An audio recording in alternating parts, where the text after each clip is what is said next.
Don't forget that this episode is sponsored by M3 Virtual Accounting. Molly Morris is my accountant, both for the podcast and personally, and she has really helped me get over a lot of my fears surrounding financial planning and dealing with taxes, and I just feel so much less stress when tax time rolls around. So if you are familiar with the feeling of panic that comes in April, if you are from the US, I really recommend getting in touch with Molly. She's very flexible. She will talk to you for free on a consult about what you need. And I just wish I'd hired her sooner. I say that every time, but I mean it. Go to m3virtualaccounting.com and tell her I sent you. This is an Unspoiled Network podcast. This is Some Spoiled, a Song of Ice and Fire to the co-host Switcheroo, the rereading. Return to Westeros, watching House of the Dragon. Season 2, Episode 5, Regent. In this episode, we get a much more slowly paced one after the madness of the dragon battles in the last episode. And, I don't know, man. We'll see. We'll see how we felt about it. Welcome to Unspoiled.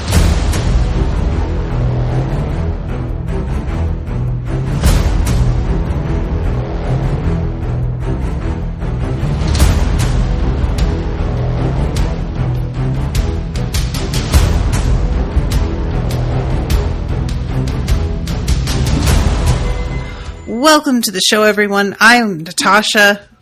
I'm RoShawn. Did you catch that? I almost started to say I was Natasha.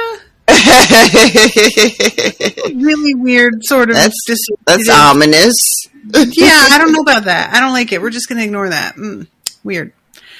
All right. So, what is your overall feeling on this episode? How did you like it? I'm not even trying to bait you. I'm not sure how I feel about it. So I want to hear your opinion. So it was a sort of table setting episode. It was much slower than, especially coming on the heels of the big dragon battle that we got last week.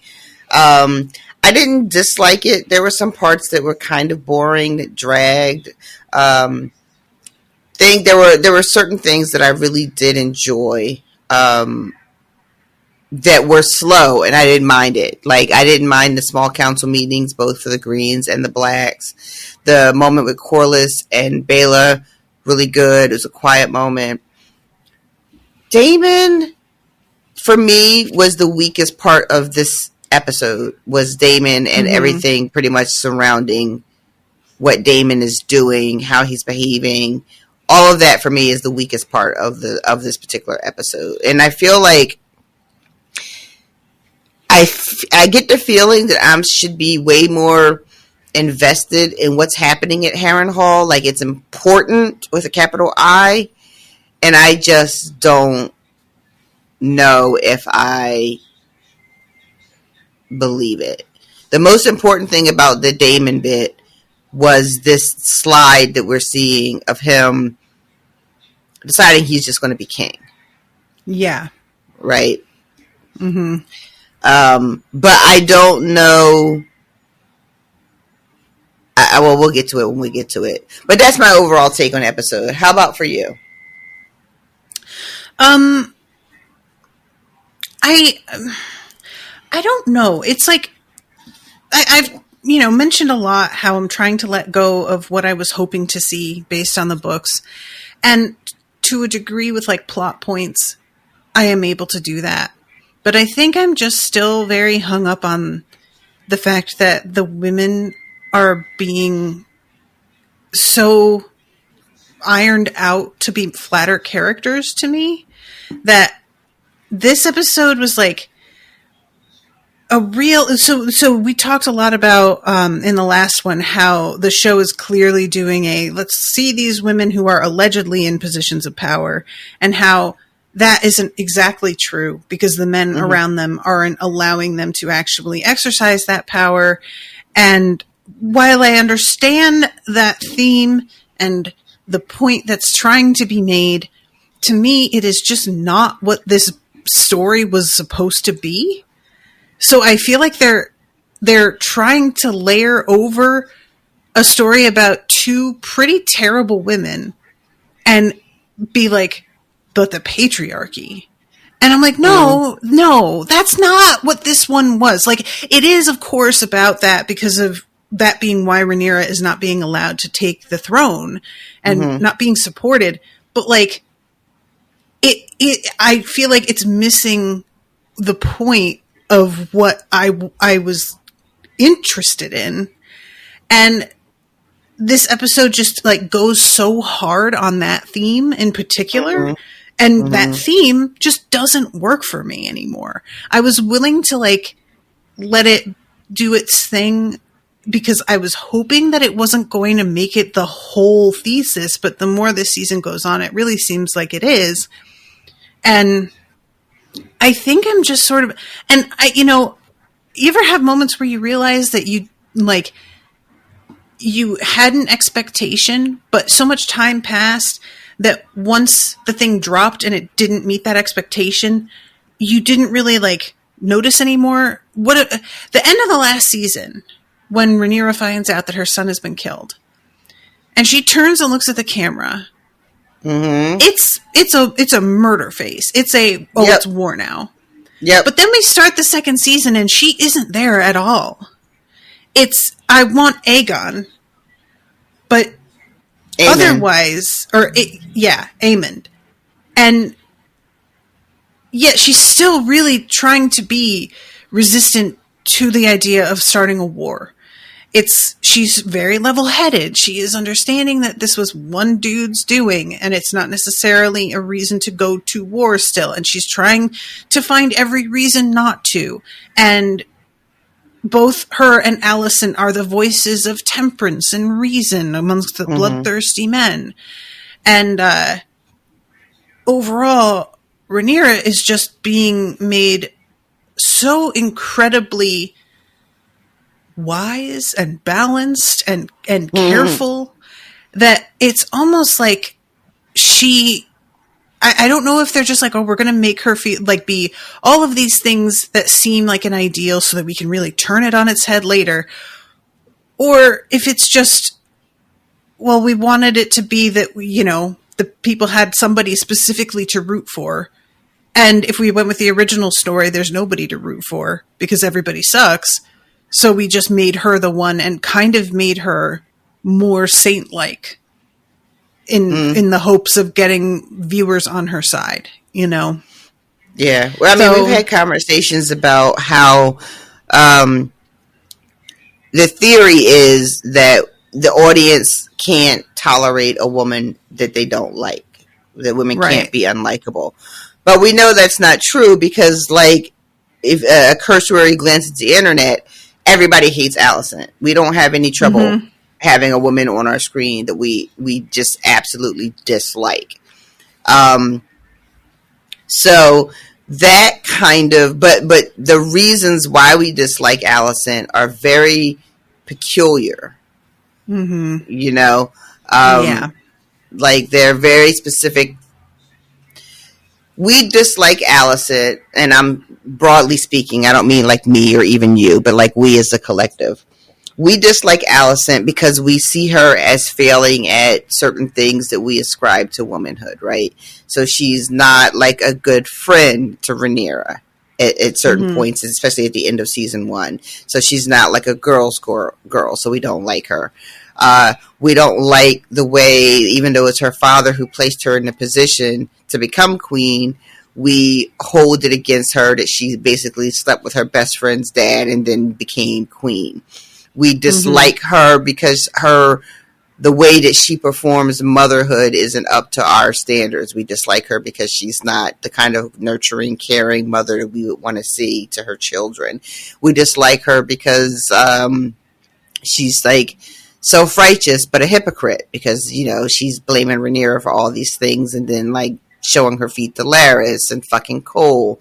So we dislike Alicent for the ways that she fails to perform the type of womanhood that we think is valuable.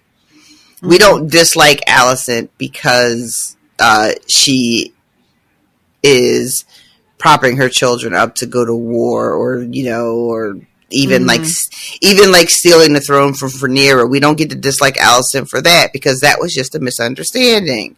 You know what I mean? And so, you guys know I didn't read the books. The things that I think the writers thought we might dislike Rhaenyra for, in the ways that she performs womanhood, like maybe we were supposed to dislike her because she had these children out of wedlock. But the show made it very clear that she tried to have children with Laenor, and they just couldn't make it happen. So she gets a little bit of a pass on that, right? Maybe we were supposed to dislike her for the way that she sort of corners Cole in season 1, but they have her do that when she's still a teenager. So it's kind of like, you know what I mean? It doesn't hit the same. I have been hearing from the discourse and from you that in the books, these women are much more calculating, much more bloodthirsty, much more out for revenge and self-aggrandizement, and taking what they think is theirs, that's due them, with no apology, like unapologetically awful, because they think what they're doing is the right thing to be doing.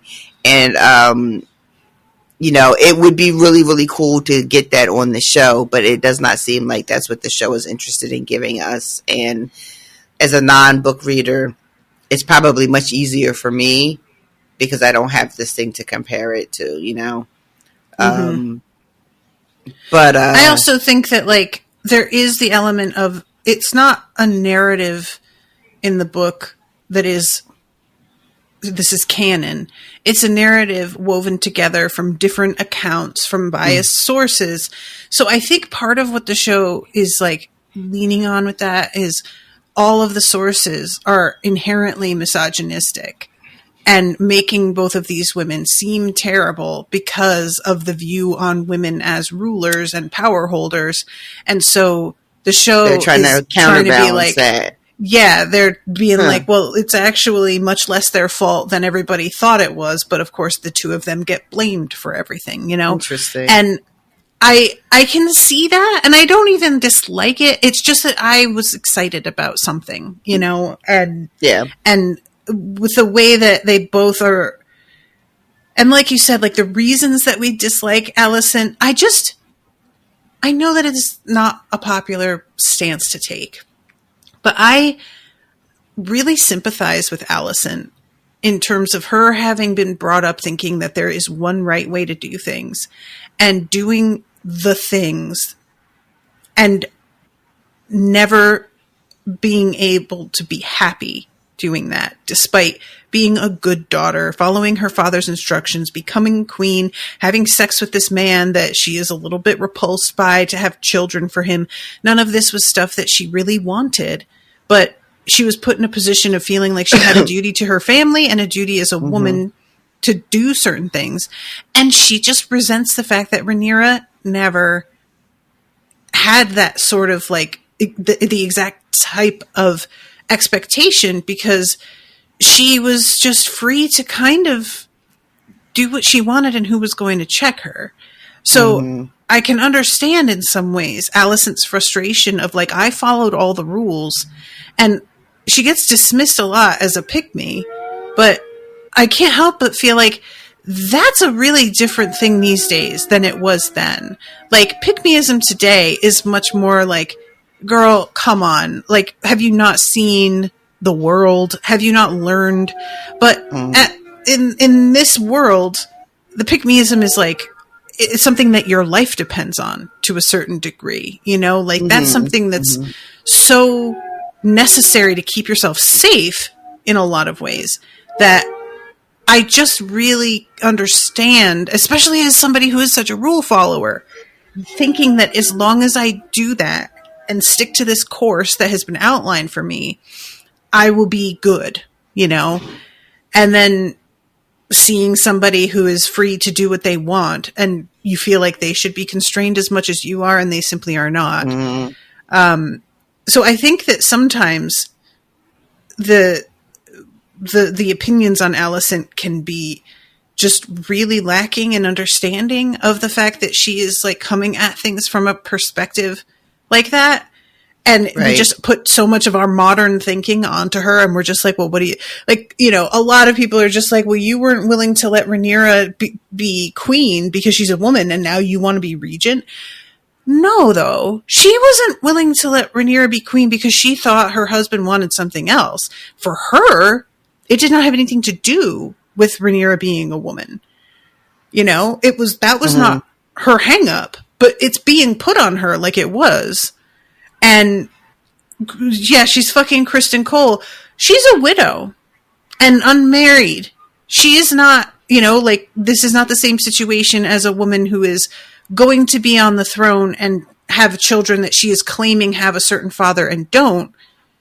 She is in many more ways freer to do this than Rhaenyra was. Obviously, Rhaenyra can do what she wants, as we find out. But like, the situations that people are saying she's hypocritical for aren't actually hypocritical. They're just a very different situation by the time that she gets where she's going with them. You know, right. There's even the foot thing. It's like he has like I killed my dad and brother, and I made it seem like you wanted me to. So now I have that to hang over your head. And she's like in a position of disadvantage, even with Larys in that moment, that this is not for her gratification. Right. So that being brought up, I don't get either. There's I don't like Alicent, the character on the TV show, right? Like, I don't like her. But I do, I think that there is, I think what this show missed, if we're going to talk about things that they could have done that we would have liked to have seen, is if you take everything that you just said about Alicent's perspective of the world and her role and how the limited ways in which she has the freedom to navigate, which is basically non-existent. You know, she goes from what her father says to what her king/husband says to what her children, you know, but with the little agency that she has, and like you said, she followed all the rules to do everything right, and things still blew up in her face. There should be a rage that they're tapping into that Alicent should be feeling. Like, she should be a woman filled with rage. And it's like I'm wondering, like, with this episode in particular, like, we see her sort of disillusionment at the council meeting. And I'm wondering if we're about to step into that, like, if she's about to, like, really tap into her rage, because she should be seething. And I kind of felt like we got that in the first season. We got a little bit of it, but it was all directed towards Rhaenyra. Like, it was focused, like, on Rhaenyra, as opposed to, like, these other systems at play. You know, the other things that are constraining her. And I feel like there's an opportunity for that rage to be opened up, and maybe people start catching strays. You know. Because I think it's possible that there will be a moment for Alicent where she realizes that she's not angry at Rhaenyra, she's angry at the system that's set up. You know, she's angry, like what she felt for Rhaenyra was rage, but it was rage caused by acute jealousy and envy. Yeah. And I would like that. You know, and so I don't know. We'll see how it goes. But if you don't mind, I know we did this last time, but this episode really, I feel like it won't be a whole 2 hours and 45 minutes. But I only got to watch it once. I only got to watch it once last night. So if we can kind of go in order, if you don't mind, just so we make sure we don't miss anything, because I definitely didn't like digest everything from the episode last night. And then by the time I got home today and I went to see my mommy, and then there was no time to watch again. It's all right. I've pretty much only watched once, like, most of this season. Just because we record the next day, you know. I had been getting 2 episodes in, but then last week I only got 1, and this week I only got 1. And I'm thinking going forward it might end up being like that with my new schedule now. But so the episode opens with a grieving Corlys walking to his little seat at Driftmark or High Tide. I'm not sure which place he's at. Yeah, I think it's Driftmark, but because of the throne. Yeah, and he just is like so sad, and he looks so old. Somebody in our group shared like a age of the characters at the time this is happening, and Corliss is supposed to be in his 70s. Rhaenys was only in like her late 50s, early 60s, maybe, and Corliss is like 70 something. Is he? Okay. That's what our friend, whoever it was, probably Austin, but maybe not, shared it. But he just looks like, I was looking at this and I'm like, this is a man, his entire family is gone. Both his children and his wife. I mean, he's got grandkids, but like his core family is gone. He has lost them all now. And he's lost them, not that it's Rhaenyra's fault, but they're all tied to Targaryen nonsense. You know, like he's got a daughter, and it was childbirth, but it was Daemon's child, and she was on the other side of the world when it happened. And then you have Laenor, who they still suspect that maybe, you know, Rhaenyra and Daemon had something to do with that. And then finally his wife going off to fight for Rhaenyra and falling in battle. This man is fucking tired, and it was all over his face and body in this scene. Yeah. Yeah, it's true. And I don't know if anybody can verify this or not, but there is a point, and I tried to take a screenshot, but because of the protections on this property, you screenshot and it turns black. It's not a actually screenshot. Yeah, it's very annoying, and I always forget. Oh, but I'm tempted when he sits down, he has a hand on one of the arms of the chair as he sinks down, and I think that's meant to be Rhaenyra's portrait in the ring that he's wearing. Because they kind of, it's not enough of a close up to I just saw it. I just saw it. Yeah, there's definitely like a little cameo type picture. Yeah. Right? Like, I don't know, but yeah, so this dude, like, I know we said we would cover things in order, but I do just kind of want to talk about the Corliss thing in general, because Ryan Reisman was like in the group saying, well, since you guys just spoiled yourselves, Corliss isn't Rhaenyra's hand yet. Well, it has not yet happened. So it winds up not really like being a big deal, because I don't think anybody was doubting that he was going to go ahead and be her hand. Like, but the conversation that he has with Baela later, all of the grievances that you just cited are his like reasons of being like, is she fucking serious? She's already taken so much from me.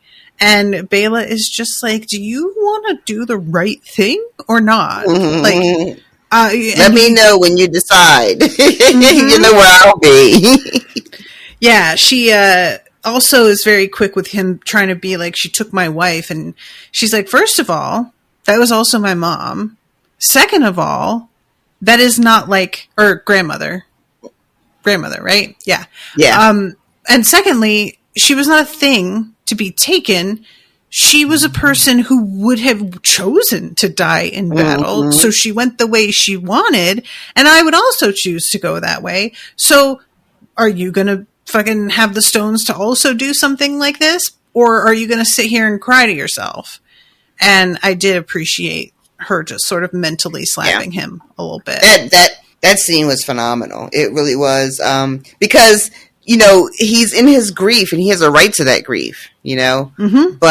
But what you do with it and what you do next, especially they're at war. So like her having to bring him back down to like earth for a second is, you know, in a gentle but very firm way. I thought was a fantastic scene.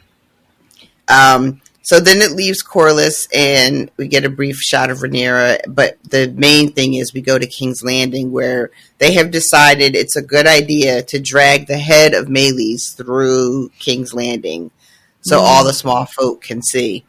And this is a terrible idea.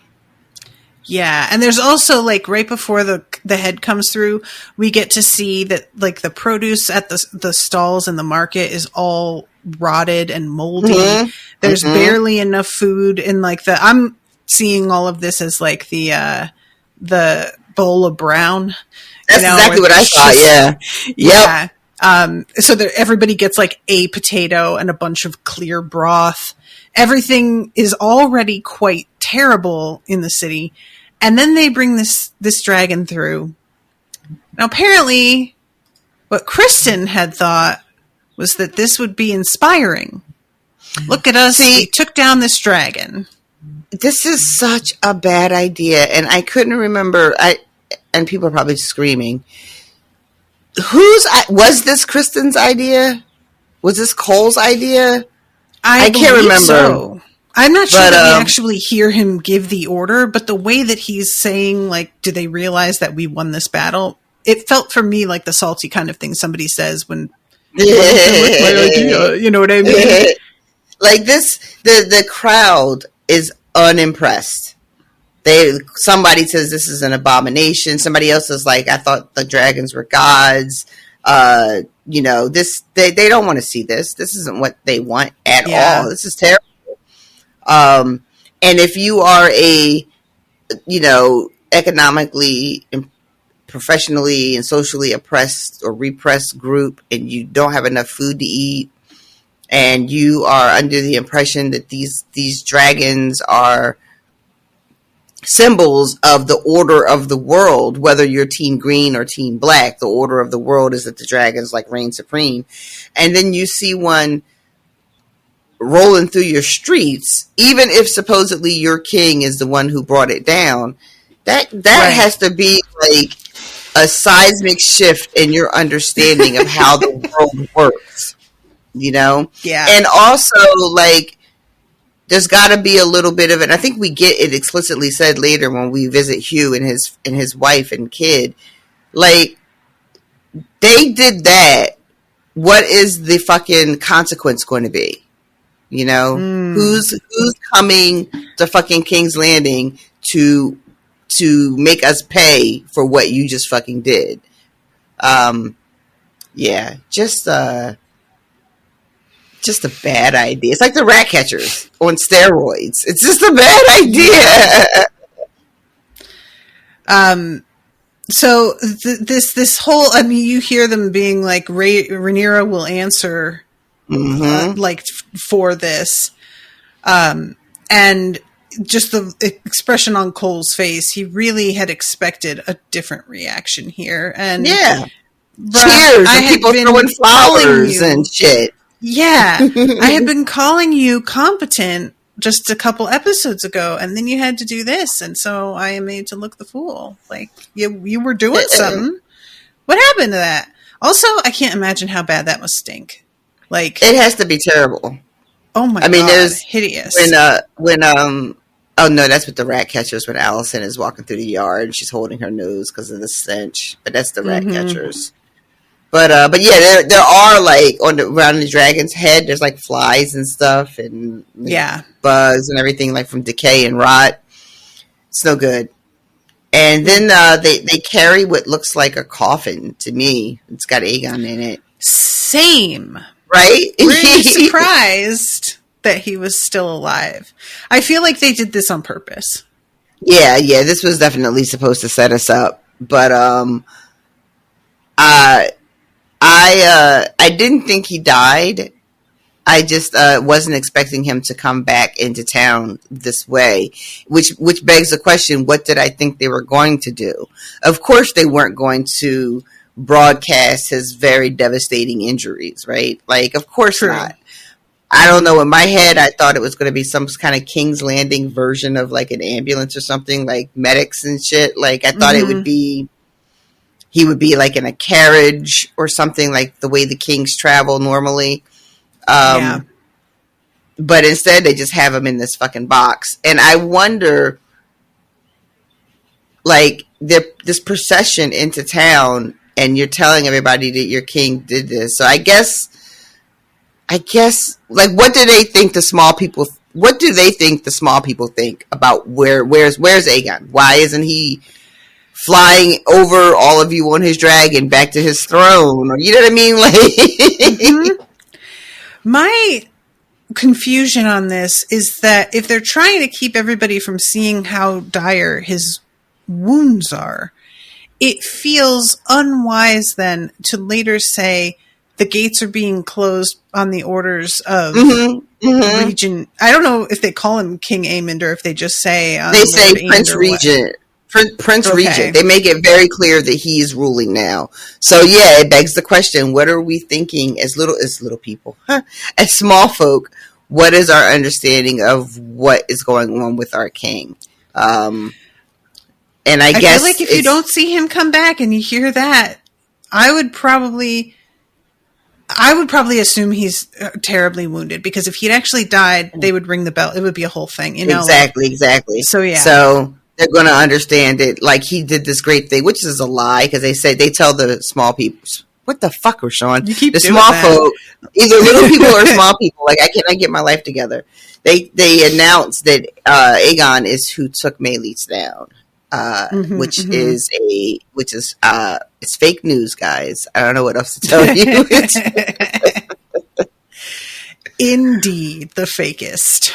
And fucking Aemond. He's watching over the walls with Alicent next to him with the most satisfied smirk you've ever seen. It's not even like he's trying to pretend that he is distressed. Alicent turns and looks at him, and you can see her reading his expression and then seeing that he has his brother's dagger in his belt. Yep. And is like, oh, you just took it like he's already dead. And it seems like she is pretty aware of what likely happened here. And she walks away without saying anything to him. And he kind of like glances after her, but it's like the mildest. It's not even really like he partially turns his head enough to maybe see her shoes as she's walking away. But he is really unconcerned. And honestly, why should he be concerned? Because it's like, who's going to do anything, you know? What's going to happen? Yeah, he's fine. He is fine. She knows, Alicent knows immediately that crate has Aegon in it. I don't know exactly, she just, knows somehow. So she goes to meet it. And Helena is just in the hallway watching, and Aemond comes up and she's just like, what did she say? Was it worth it? Was it worth the price? That's not here. That's not here. Later. Oh, I thought that was they were bringing the body in. There's a scene where he's like alone in the throne room, and she comes up behind him as he's standing throne. But she doesn't actually. I think that's like her only line in the whole episode. Yeah, it's much later. Price? Yeah, and they pull. So this is when we get the scene. Yeah, you guys, so fucking graphic. I hated this so much. I watch with closed captioning. Do you? No. I watched with closed so it was just like squelching. Oh, no. I don't like that word at all. Squishy noises, squelching noises. Gross. Yeah, this is pretty fucking gruesome. He is in a state. It kept reminding me of like peeling the skin off of like a piece of fried chicken. You know? Oh, why would you try to ruin fried chicken like that? Like, why? What is the reason? So sorry. Take it back. Take it back. So yeah, they're working on him. They have to pry the armor off from his skin, and it is gruesome and unpleasant. And it goes on for what felt like forever. And Alicent is watching, like it's all these maesters. His Kingsguard are standing. I don't know if you guys have noticed, but like we already established that his Kingsguard are a mess, right? They're just like bumbling idiots. Yeah. And there's something about the way they're standing. This is not a big deal, but they're never like in formation. They're always just kind of like hanging around. They're not like at attention. They don't look like people who are like, you know what I mean? They're just like standing there with almost like with their thumbs up their asses. Like, they don't seem ready for action. They're just here for the drama. It's like, you know, and I feel like I love that that is what's being done with his Kingsguard, because that's what he did. That's who he raised up. Mm-hmm. And it's just like fucking Larry, Curly, and Moe. It's really like... There was a listener too, because we had mentioned like why did he have so many people to replace? Because he, Kristen is still on the Kingsguard and only Eric died, but they pointed out that some of the Kingsguard went with Rhaenyra, so he had people to replace that defected, basically. That makes sense. And we didn't even mention in the last episode, because there's a scene where they literally bump into each other, and that happens when Allison is like, "Where are all the books that were here?" to Aegon. Mm-hmm. And Aegon says, "I had them moved or removed." And she says something like, "Those were priceless texts." And he just looks at her and says, "I had them moved, not burned." And I can't believe I forgot to mention that scene, because it's just such a revealing moment of like how little she thinks of him, and him realizing just how little she thinks of him. Like, what did you think I did? You know? And I do like feel for Aegon in that moment of just like, wow, you thought I just like put him, like flushed him down the toilet? What do you fucking think of me? Very little. I think very, very little of you. Very little. It's such a shame, because I feel like he has so much potential. He was such a such a little twat. Mm-hmm. All the way up until 4 weeks ago now, since his dad died and he became king. So, his track record is at best spotty. And that's me being extraordinarily generous. He has not done anything to suggest that he has gained any sort of wisdom, that he's changed his behavior at all, that he is a different person, that he's a wiser person, a more just person, more judicious person.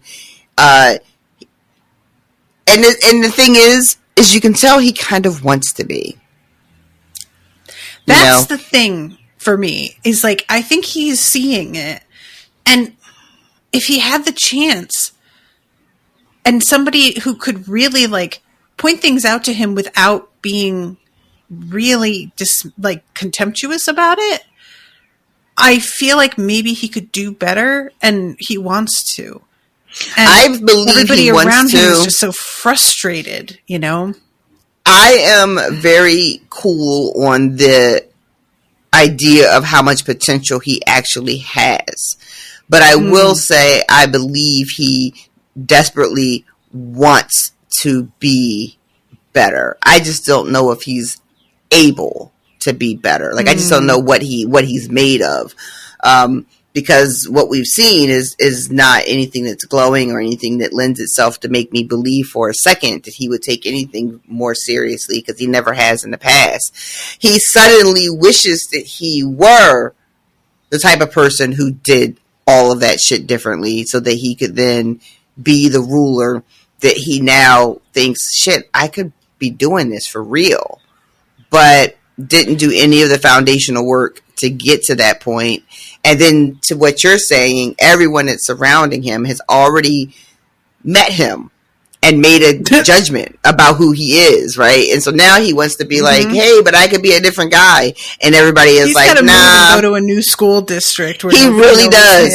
He really, really does. He's got to go be king back across at my old school, they called me Blade. Something like that. Sure they did, my friend. Whatever you say.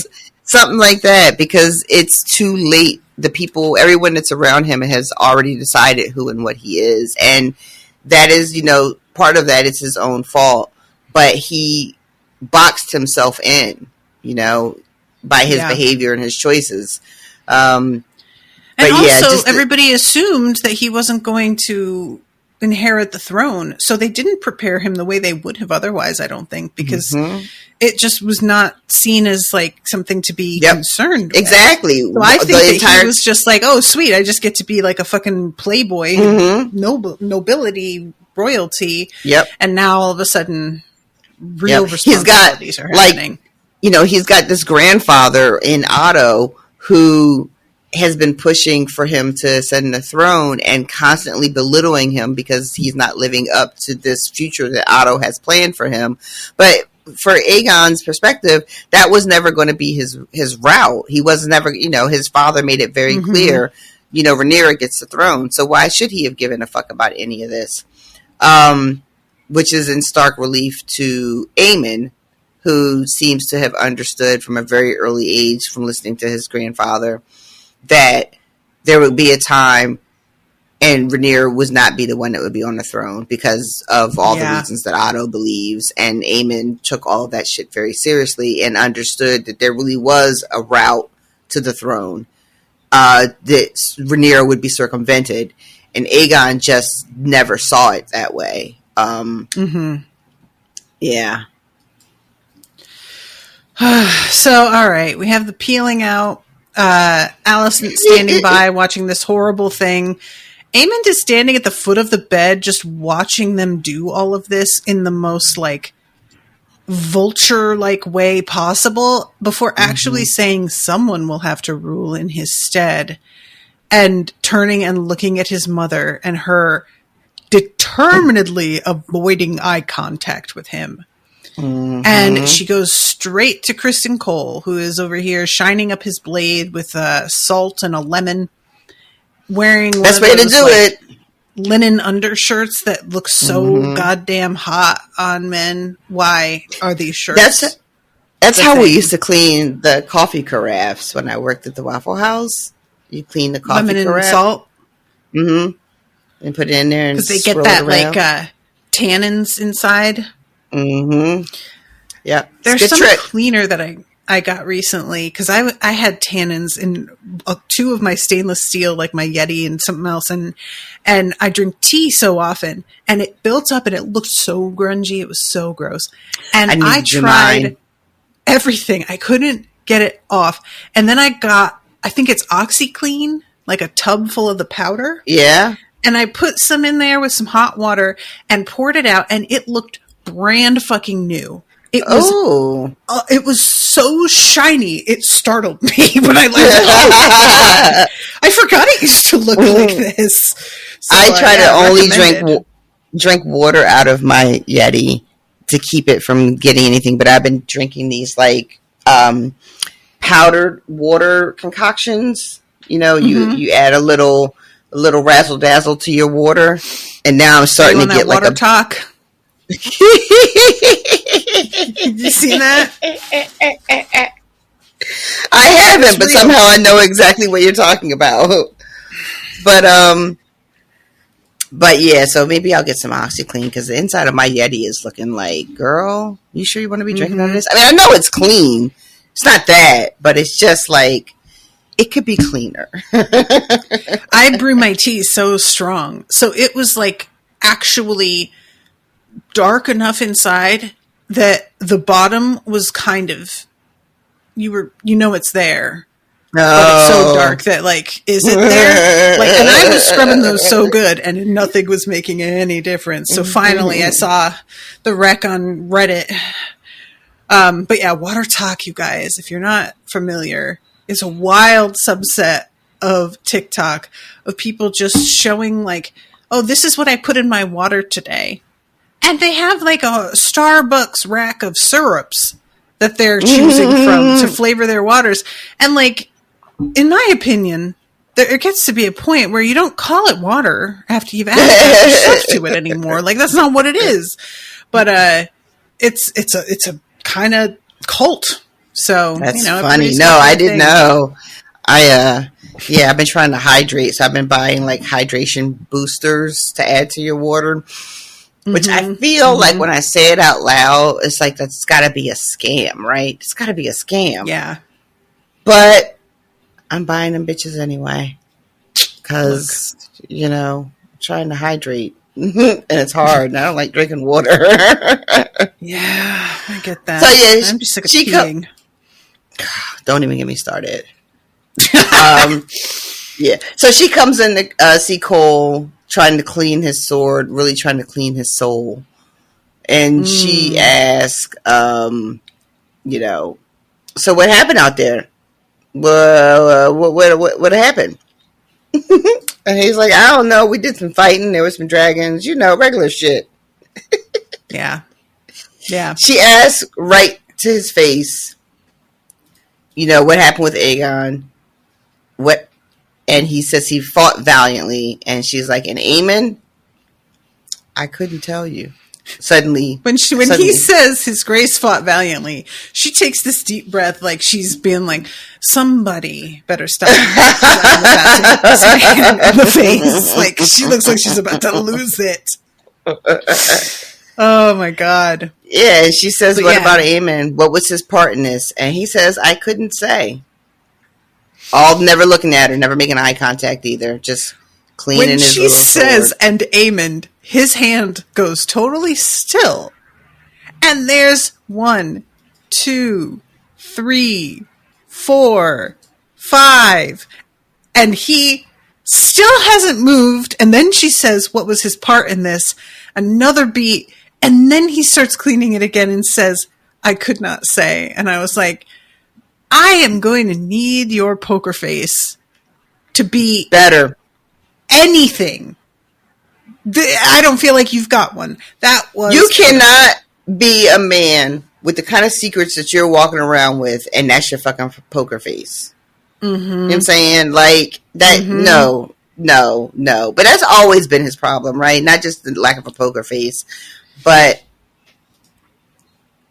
he's so uncomfortable being dishonorable, and yet he has become so dishonorable. Yeah. He doesn't have the fucking wherewithal to lie well. But he's doing all this dirt, doing all this shady shit, plotting with Aemon behind the king's back and behind Alicent's back and fucking Alicent and, whatever.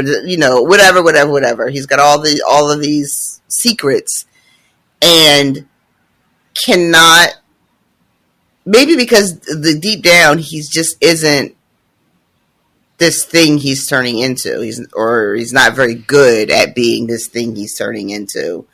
Or it could be a completely different read, and maybe like he could lie better and he just doesn't fucking feel like it because it's just Alicent and what the fuck, That's kind of the way I interpreted it. It was almost like she's asking because she knows. Mm-hmm. And I can either confirm her suspicions and what's to be gained by that, or I can keep my fucking mouth shut. And I think that he takes a minute to really measure, do I think Aegon's going to make it? And that telling her the truth won't bite me in the ass. And he finally is just like, no, it's not worth it. And also, and he doesn't care that she can tell he's lying because that's my point. Yep. Yeah. Like he answers her without answering her, right out. But then it doesn't become a matter of, well, he told her, because he didn't actually tell her, but he fucking told her. His whole body language, the whole way it was delivered, he told her, and he knows it, and so does she. And then we go to Rhaenyra having her council meeting, and a lot of just talking around her. A lot of talk about this guy, this Sir Alfred guy, who I don't think is like a bad guy. I don't think he's a little bit of a douchebag. But I don't. He's just like, he's just regular. And that's regular. Not good enough. He's just regular.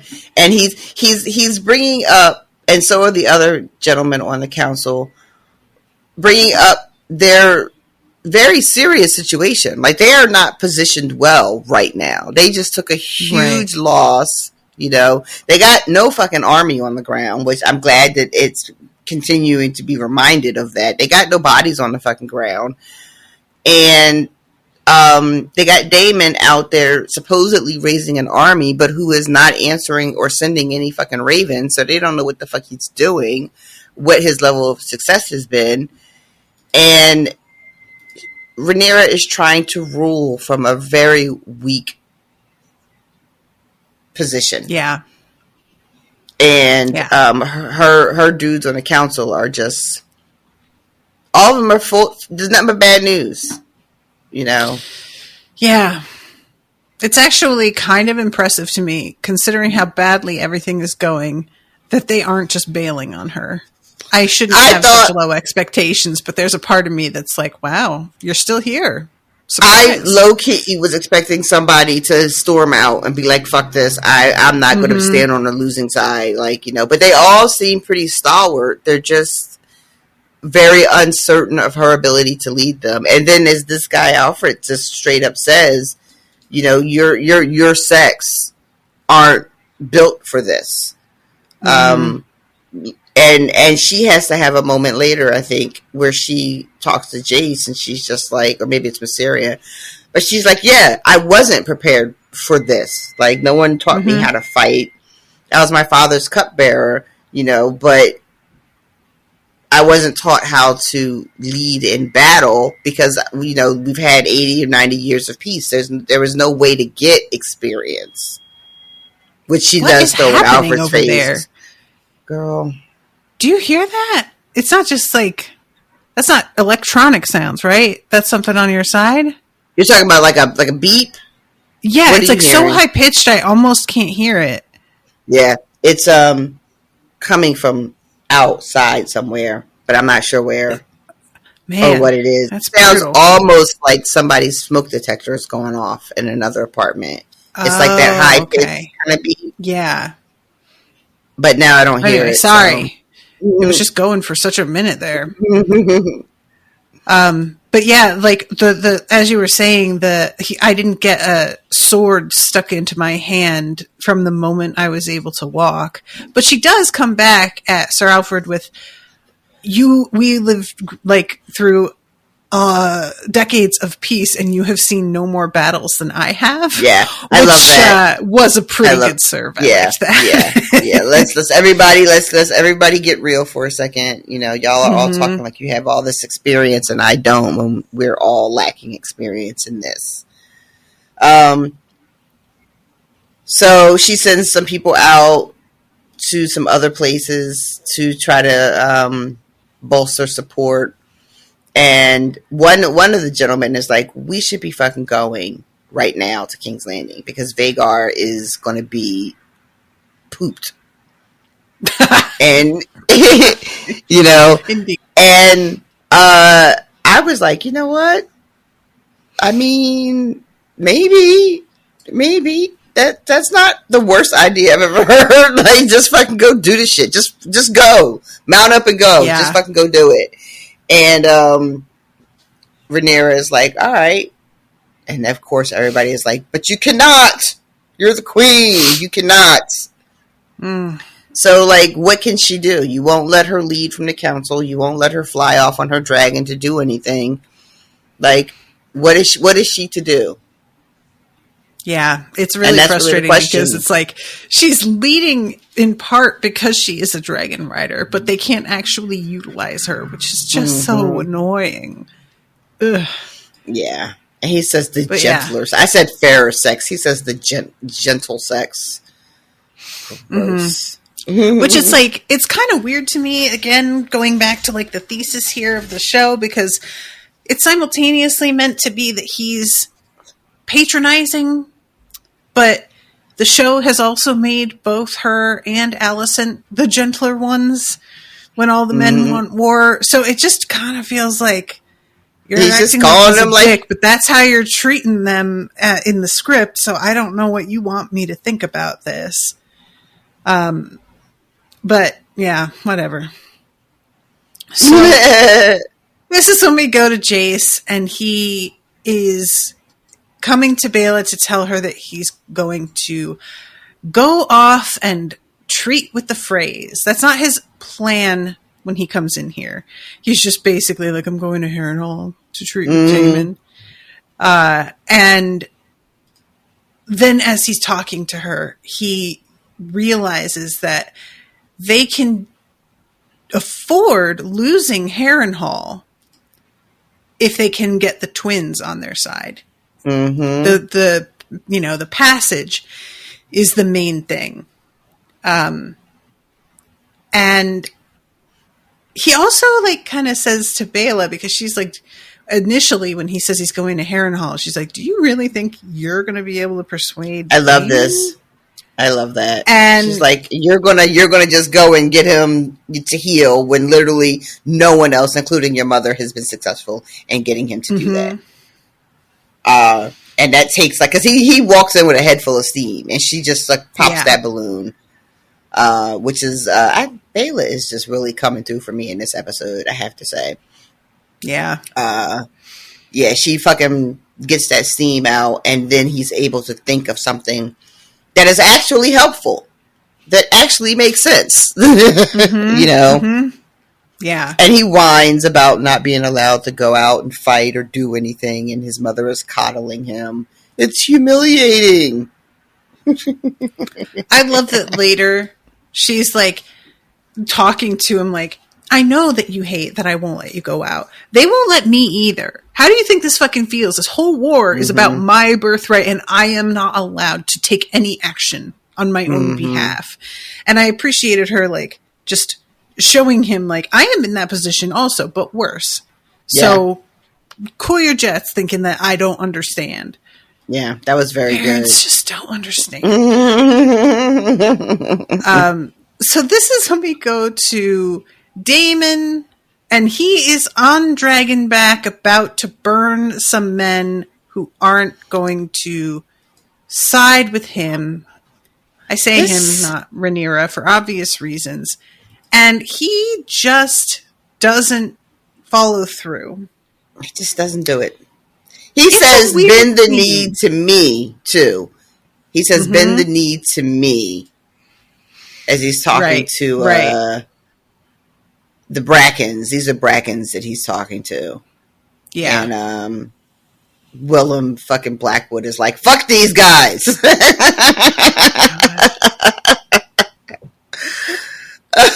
I'm sorry. Dude, are just so like, I just can't imagine this kind of feud. It's just really hard for me to like imagine what it would be like to not be a part of like a generational feud. Yeah, like something that's going back this far and that is to a point where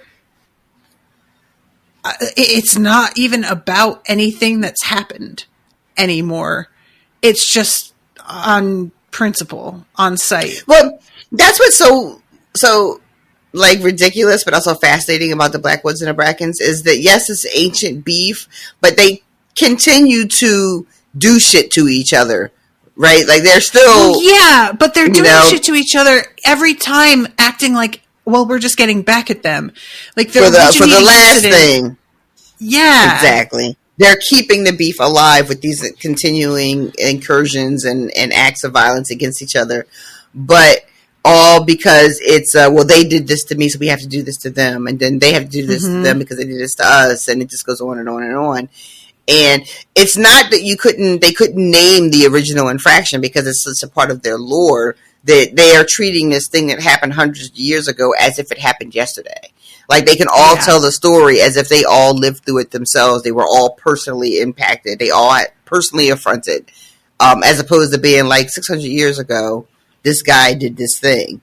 You know, there's no distance between the original slight and today. It's that shit is living and breathing as though it just fucking happened. Yeah, there's like no chill to this beef whatsoever. It's hot. It's as hot as it was on day one. And then it was sustained for this many generations to me is really incredible. So try to at imagine. This point, sorry. Go ahead. I was just going to say, like what you were saying before, like trying to imagine, like if I had beef with, well, you know, like a family from 5 generations ago. I guess if I could get some names of like slave owners, I might have this kind of hot beef. But like, you know, but even still, like it's just very difficult for me to imagine being angry at someone with like all the fire in my heart today for something that they did, you know what I mean? Yeah. 200 years ago.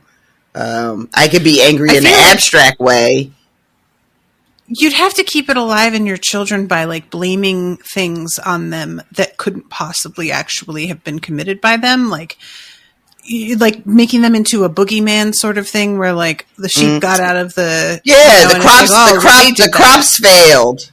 The crops failed. Exactly. It was those goddamn brackens again, you know, like you said, the sheep got out. It was a fucking Blackwoods, god damn it. Yeah. You guys didn't get Christmas presents this year. Blame the Blackwoods. Blackwoods came in and stole all your Christmas presents. My God. That's devastating. Yeah, that would start a grudge for me as a kid, for sure. But yeah, so Damon ends up threatening them with execution, with fire, because they don't bend the knee. They turn their backs on him. And he fucking sets, what's his thing? Caraxes? Sets him up like he's about to blast them, and then it does it, and next thing you know, he's sitting on a sad rock. I'm a sad rock. Or sad on a, well, no, I stand by it. He's sitting on a sad rock. I like it, personally. Yeah, I like it. This was so startling because I really thought that we had just not gotten to see them get burned. And that the show was just like, oh, well, you know, he burned them. We don't need to do this. And I was like, wow, they never give up a chance to let us see people getting burned up to death by dragon fire. And then once he's like, you know, well, you shouldn't have let him off the hook. I was like, oh, yeah. Damon restrained himself? Really? Yeah. It's a very temporary situation, though. He shows restraint in this moment, which in my opinion, if you're going to be making threats to do a thing, I think you should be doing the thing. Otherwise you lose face and your threats become meaningless, right? Fully agree. So he decides not to do that, but then sends Willem out to do what I think is a far worse and treacherous and lacking in any kind of honor campaign of go snatch the women and children, and that'll get them to bend. Yeah. Which I guess this is why Damon can't be in charge, right? Because this is one of the many reasons. This is nonsense plan. This is nonsense. You're going because Damon says when Willem is like, well, you know, why didn't you burn them? He's like, they would rather burn than succumb. These are the type of men I need fighting for me. And then follows that immediately with the way to get them is we're going to go do this other horrible shit instead. Yeah. That doesn't make sense to me. That does not follow any kind of logic that makes sense to me as a viewer. I don't know what the fuck Damon is on right now. I honestly don't know what the fuck he's doing. This is a terrible fucking plan.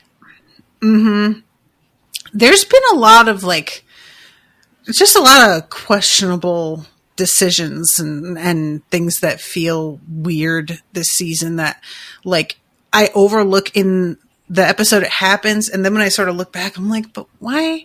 And yeah, this I can't tell if it's just meant to be like he's bad at decision making, that he has bad judgment, or if it's supposed to be that it doesn't make sense because he's starting to lose his grip, and that is kind of influencing him, you know? But it really felt like, and not Allison, Alice Rivers. It's Alice, right? In Harrenhal, yeah. Whichever. When she pops up. But she is rightfully so those are the kind of men that you want fighting for you, guys that are afraid and who hate you and you forced to be here? That doesn't sound like a great choice to me. It really doesn't. He doesn't really have an answer for that at all. So, and this winds up blowing up in his face because yes, it does. They eventually show up at the end of the episode, and they are ascribing his actions to Rhaenyra also, and are like, the fuck, we're going to kneel to a tyrant. So, good job, Damon. Great job. Yep. Yep. Like, what are you doing, sir? What are you doing? You're out here just in her name.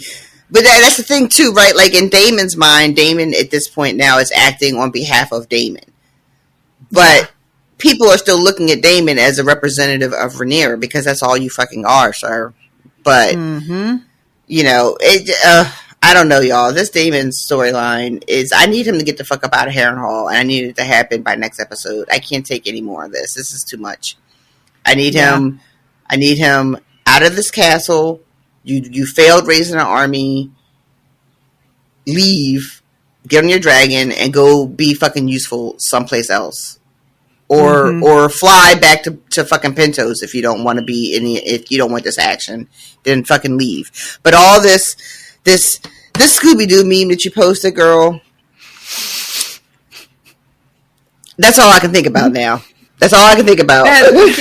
I can't remember who sent that to me. I think it might have been Jamie, and I was just like, nice, definitely putting that up. But yeah, I can't. It's just boogity all the time now. You know, it's too much, and because maybe there'll be a big payoff, and I'll be like, oh, that was great, but I don't know, I don't see it.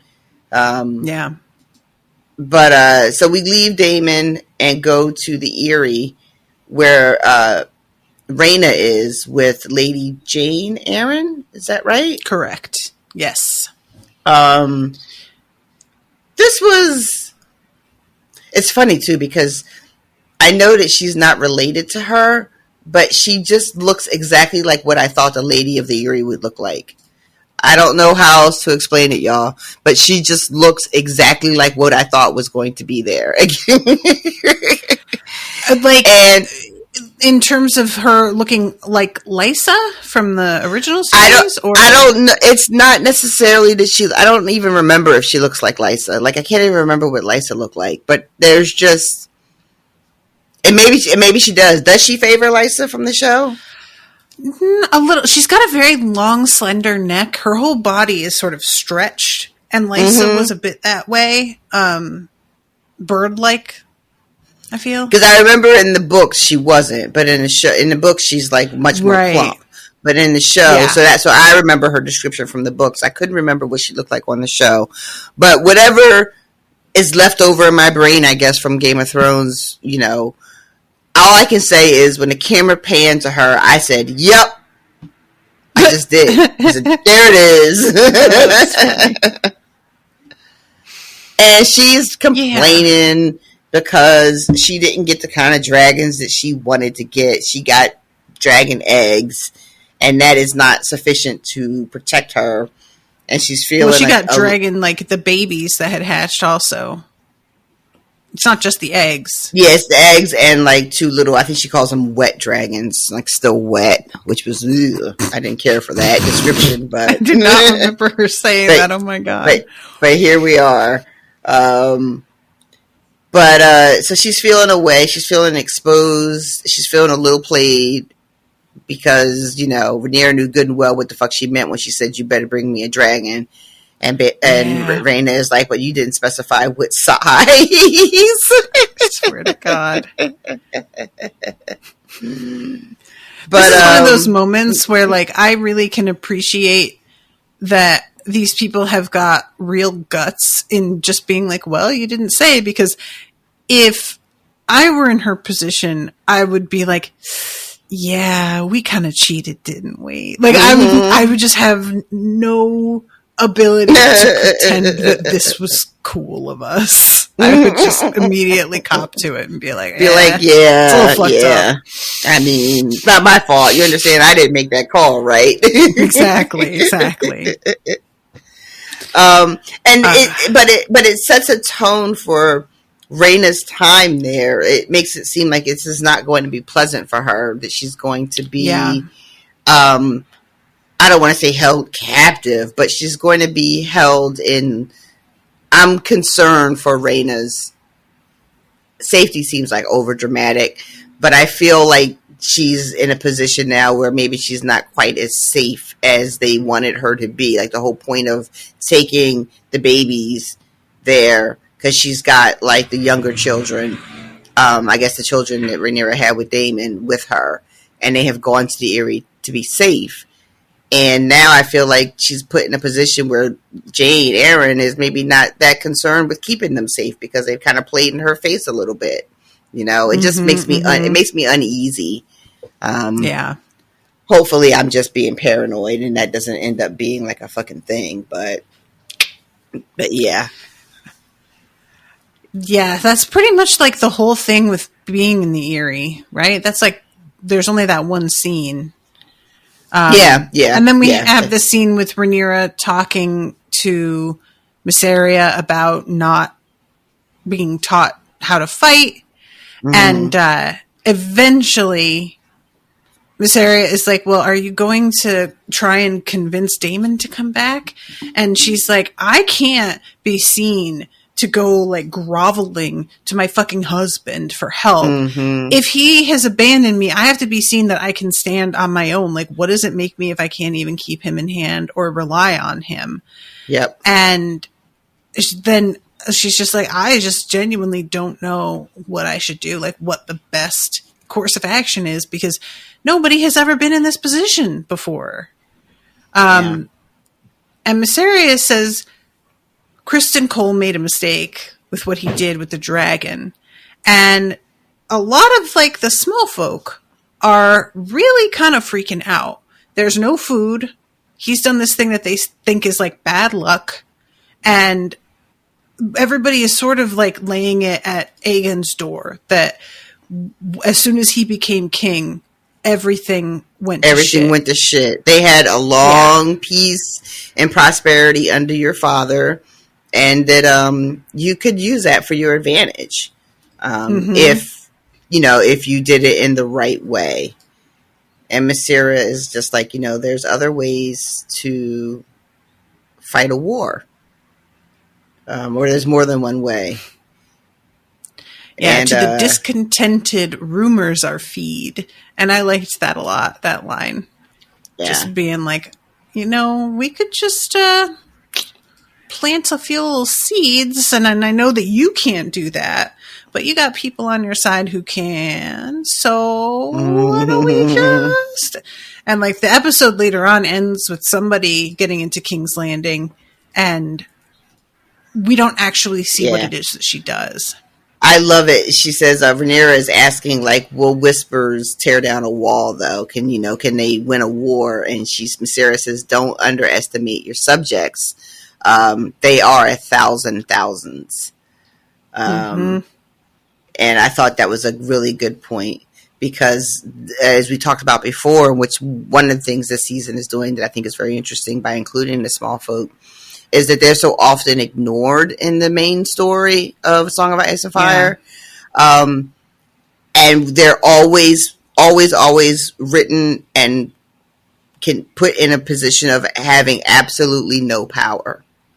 Yeah. That they just don't have, there's no power, there's no will amongst the small folk, and that they cannot affect change in any way whatsoever, no matter what they do. And this is suggesting that is not true.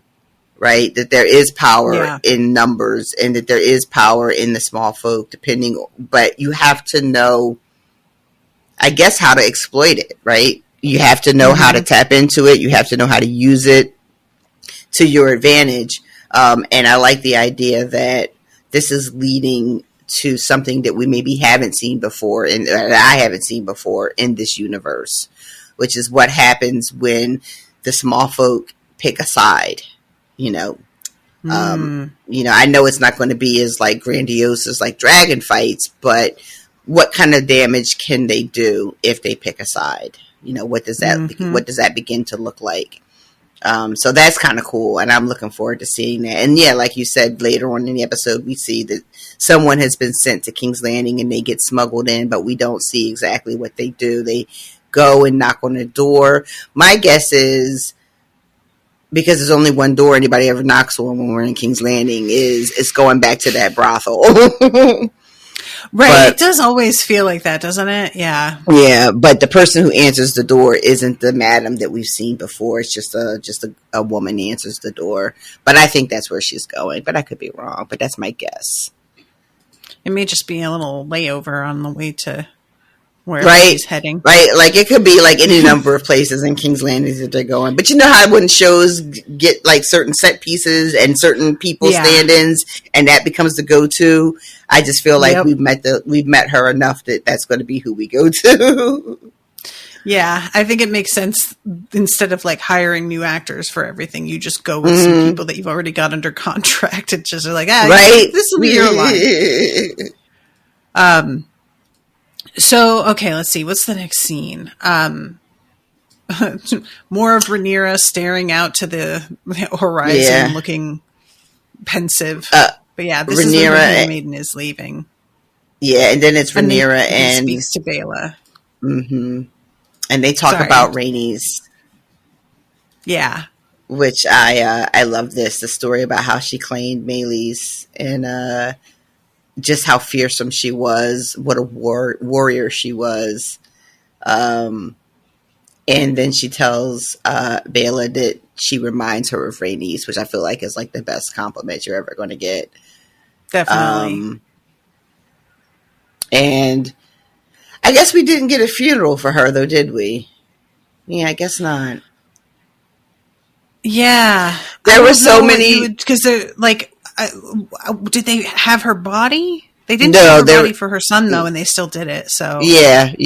There was just ash, I guess, for I don't know if that's real, but I heard somebody say that she was there was nothing but ash found. Right. But there's so many fucking funeral programs for the Black House of Dragons that like people just started making funeral programs for Rhaenys homegoing ceremonies. God. There were so many of them. There were so many. The body is being done by the Clegane brothers. That was on a bunch of them. But thumbs down. But I had seen so many of them that I just assumed that we would get a funeral scene in this episode, and then we didn't. And I was like, wait, what about the funeral and the repast? And I was like, oh wait, no, those were just memes. Those were memes for sure. Calm down. Oh God. So all right. After that is the fucking Daemon having sex with his mother scene. Y'all. All right, so first I thought this was Viserys' wife. I thought this was Aemma at first because it was it's understandable. I was like, okay, this is another Targaryen woman. I haven't met her yet, so who could it be? Oh, it must be Viserys' wife because I just was trying to fill in the blanks. And then she says the thing. Oh, we should also mention the conversation Rhaenyra has with Baela is her also giving the pin to go to Corlys to ask him to be her hand. Is what that whole conversation ended up being about. But yeah, the scene with Daemon and the ghost mom,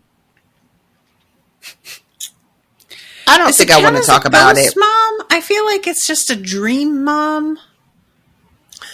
I mean, no? I'm just saying ghost because he's in Harrenhal and I feel like he's being haunted. So that's why I'm saying ghost. Yeah. But like, but yeah, no, these are clearly just disturbing dreams he's having. But I feel like he's being haunted. So, it's so weird too because like they're fucking and the whole time she is just singing his praises and talking about how he's the one that should be wearing the crown. You were made for it. The others just don't have what you have.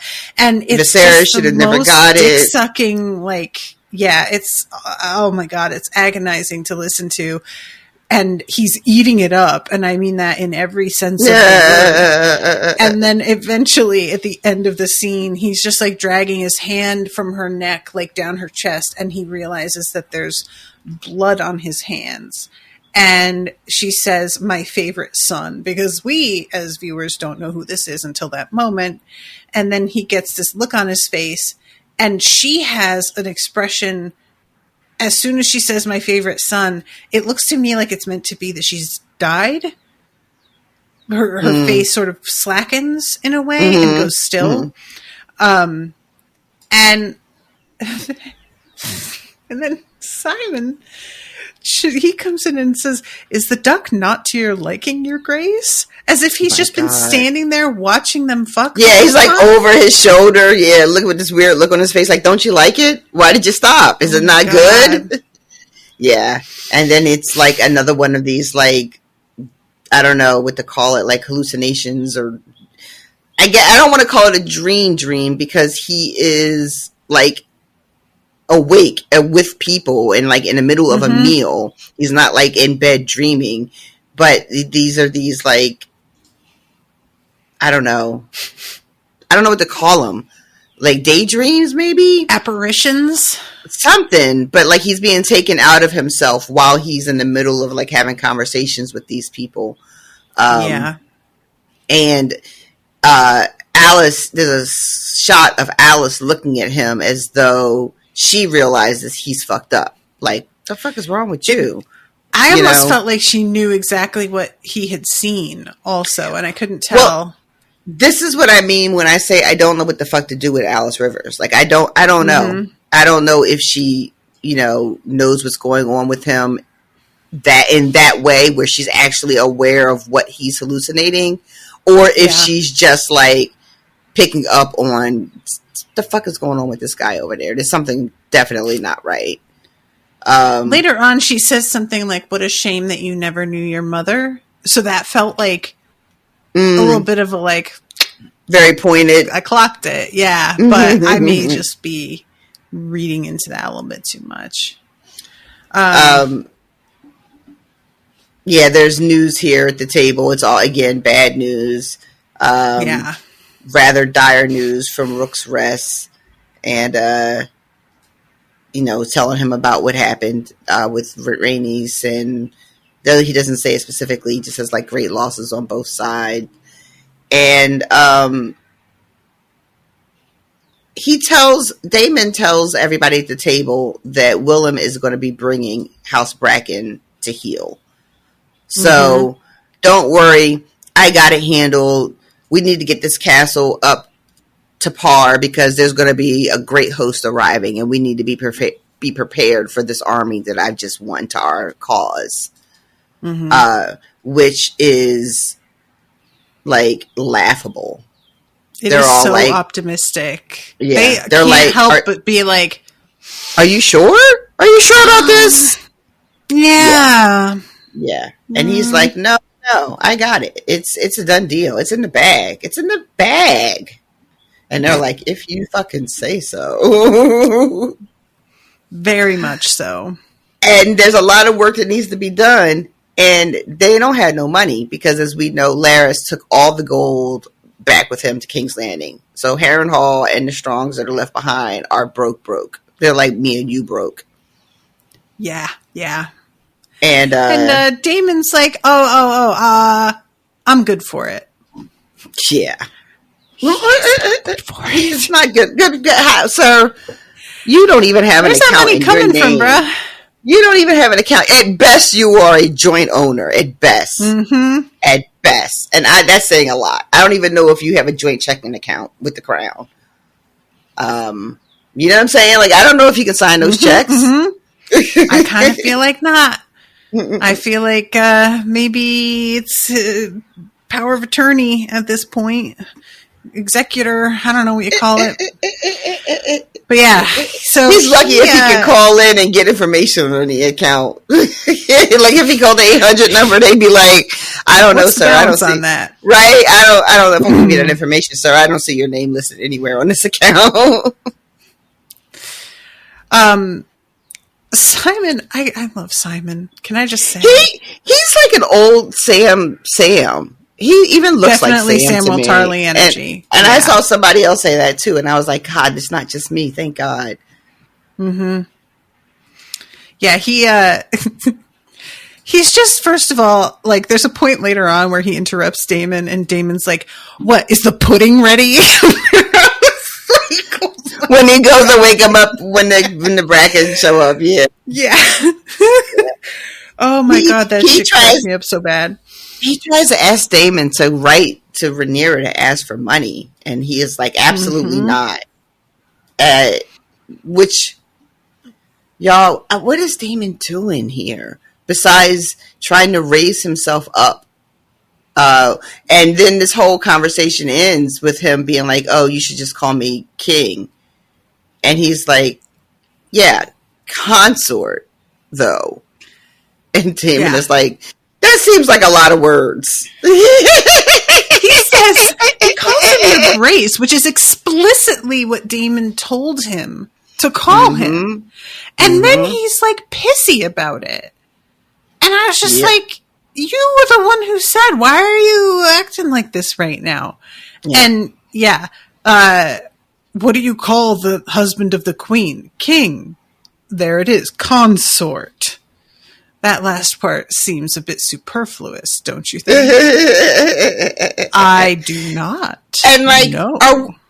Are we supposed to believe that this energy, this call me king now energy, is directly related to the experience of the dream that he just had, where his head got all gassed up?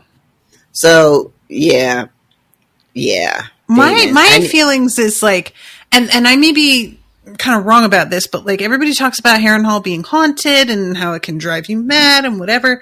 And I feel like basically the premise is if you get haunted or visited upon, they're going to prey on your weak spot and use that to destroy you. So his just, lust for power and chip on his shoulder is the thing. Yep. So I think that is what we're meant to, but I'm sort of headcanoning Harrenhal's motivations, I guess you could say, on this. Right. He even says, like, at one point when he's talking about the money to do the repairs and shit that are needed to get the castle ready to receive this host that's not fucking coming. And he says, Harrenhal is mine. I'll cover it. It's not supposed to be yours, though.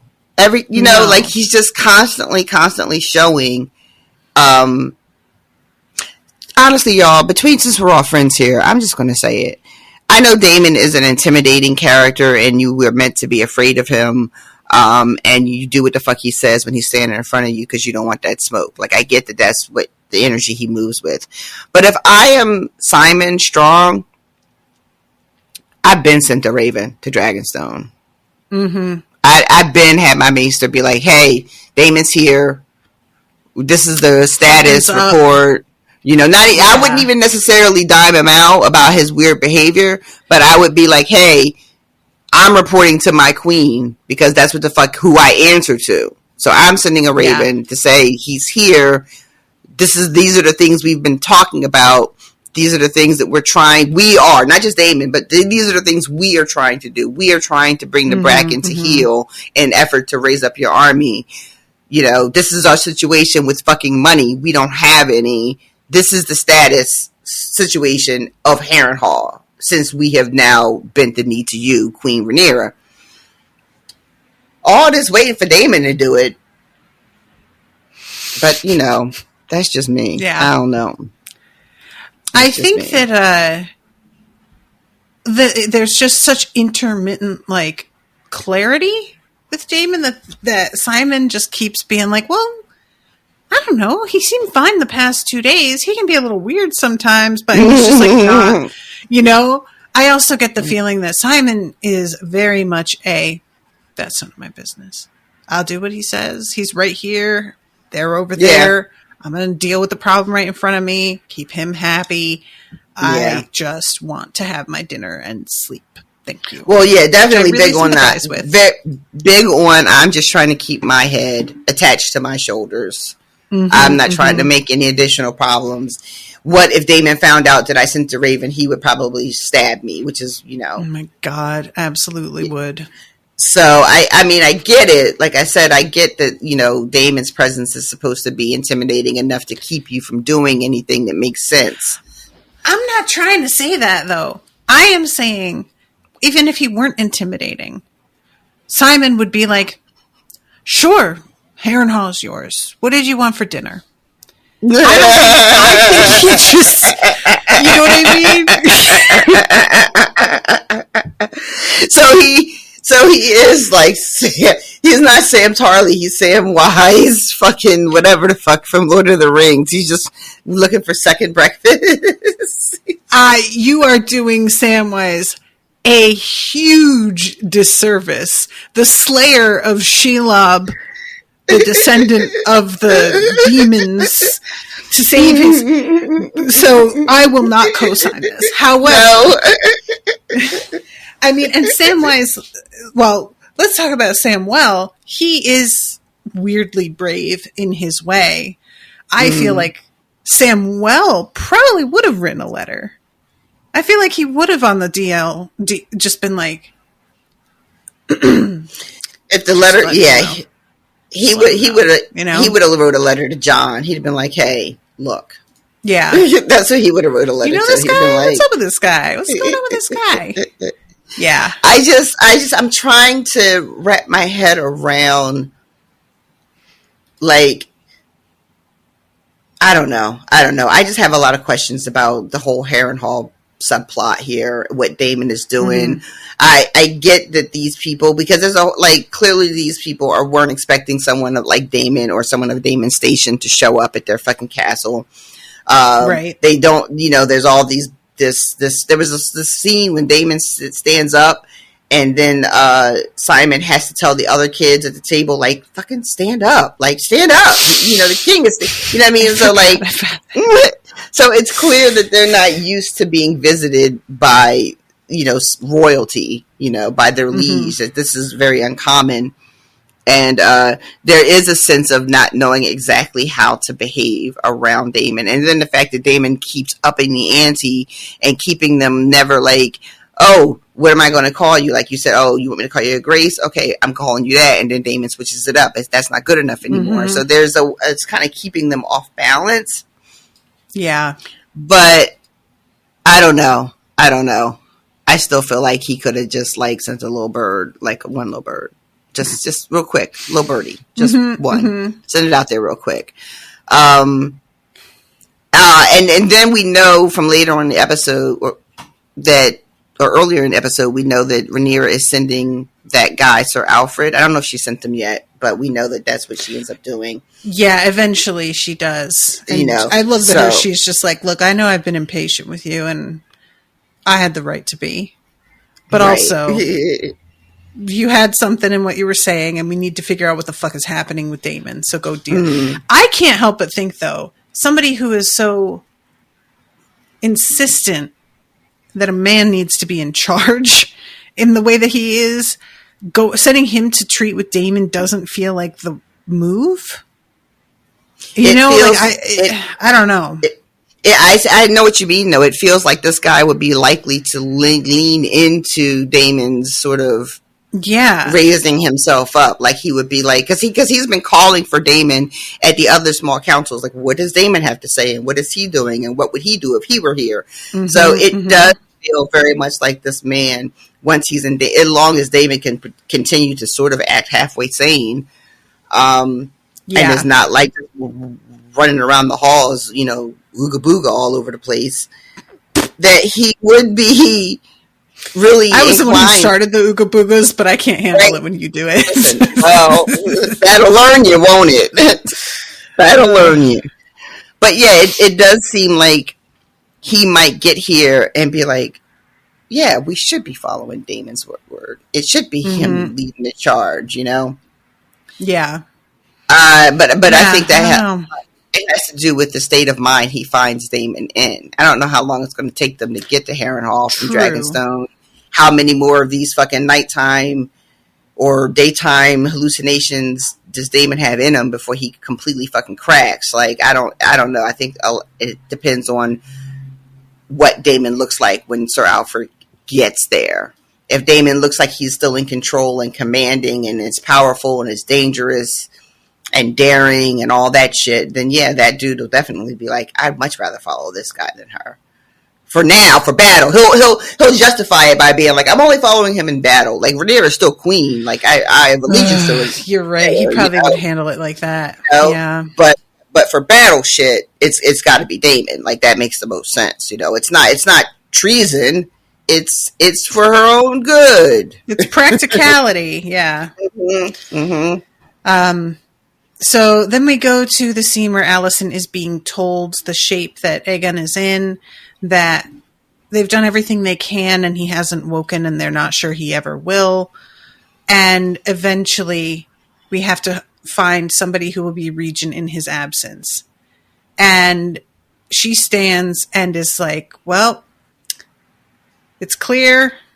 We gotta, pick somebody. I'm not saying who we should pick. I am just putting it out there that we got to. I could do it, if right. I've carried this very heavy burden before. She takes like this deep breath too, kind of like, all right, well, I'll do it. Like, I don't want it, but I will take this very heavy burden because I have ruled in my husband's stead in the past. It makes the most sense. She seems completely unprepared for the total lack of support that she gets. Yeah. I was genuinely surprised at the fact that she didn't see it coming. Not at all. She didn't see it coming at all. And the fucking look, I know that mostly this is just the actor's face, but Aemond needs a decking. He needs a punch. Something so that he can't keep making those duck lip smirks. Because I can't the smugness rolling off him is suffocating. Like, the camera is over here. I hate his stupid face. And she tries to be like, he's young, and his lack of restraint has already fucked us up, which she is correct on. But nobody actually, like, they don't argue with her, but it's just sort of like taken as, well, boys will be boys, I guess. Exactly, right? Like, we need that type of recklessness, and that it's actually a testament to what he's willing to do to protect us, Yeah. I love, too, that everybody agrees with her when she talks about having a regent. They're all like, oh, that's very, very smart. Wise counsel, your grace. All like hyping her up almost. When everyone at that table knows good and well how this is going to go, and none of them can look at her in the face. And the only person... Like, the way that they all just keep ducking their heads when she's trying to make eye contact, it's so... Yep. Fucking cowardly. It's like this group full of people, all these men being like, you don't have what it takes to do the hard thing. You literally cannot make eye contact with this woman. Who the fuck are you to be saying anything about? Like, get the fuck out of my face. They all look so shamed. Except Aemond. Aemond doesn't look shamed at all. The Maester does try to speak up for her, but gets like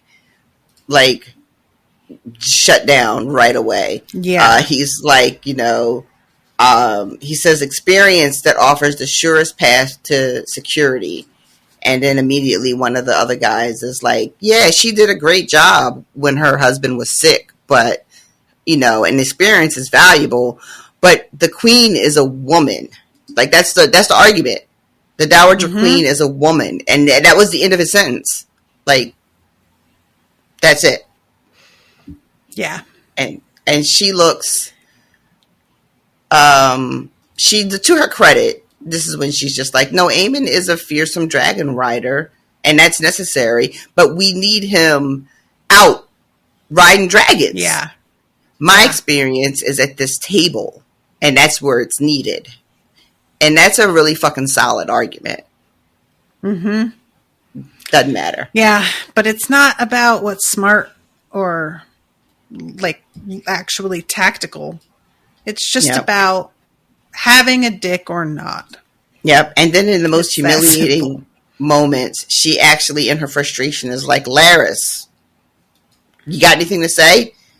And he says, and I will say that Laris does make real eye contact and straight up says, I agree, it has to be Aemond. Like, he was the one who was the most sort of taking a stand for real and not just talking around the issue. And I know that he is just full of shit, but I couldn't help but respect that. I was just like, thank you for actually saying the words out loud. And his argument is that we cannot say Rhaenyra doesn't have a right to the crown because she's a woman, and then raise a woman up ourselves. Yeah. And he's right about that. He is. Yeah. And that moment of realization on Allison's face of what's happening here and the corner that she has ended up in. I want to go back to what you said at the very beginning of the podcast, when we have to be reminded that Allison's issue was never that Rhaenyra shouldn't rule because she was a woman. I think that's really, really important to what's happening right now. Her, like you said earlier, her position was that Viserys wanted Aegon to rule. And so that is what she helped make happen. So she doesn't believe that a woman can't rule, which is why she ruled when Viserys was ill, and she's willing to rule now. And she somehow, this is her miscalculation, because she didn't personally think that Rhaenyra shouldn't rule because she was a woman. She has forgotten what a big part that actually played in the whole shebang. Yeah. She got very short-sighted around that. She believed that Rhaenyra was lacked morals because of the bastard children, that she wasn't a good person or wasn't a good princess or wife or whatever she didn't believe. But so Allison is operating from this place of like, well, the reasons everybody wants Aegon to rule is because Viserys wanted Aegon to rule. But I want to attack that a little bit, because her father told her over and over and over and over again that Aegon needed to rule because the realm would not tolerate a woman ruler. And so that is my complaint about Allison in this moment as well, is that she got enough information from her father over the years that she should have had a better understanding of how these men thought, and that she shouldn't have been as blindsided as she was. And I said blindsided as hard as I kept trying to avoid using that phrase. Ugh! But it's taken off guard. Use that phrase. There's no reason why you can't. I just and this keeps coming up on the episode because I keep bringing it up. I'm so sorry. I'm just trying to be more conscious and not doing a great job about my language around ableism, and trying to find other ways to use things that don't involve using people's ability to see or not see as you weren't hip to the situation, that you were caught off guard. You know what I mean? Those are different, kind of different things.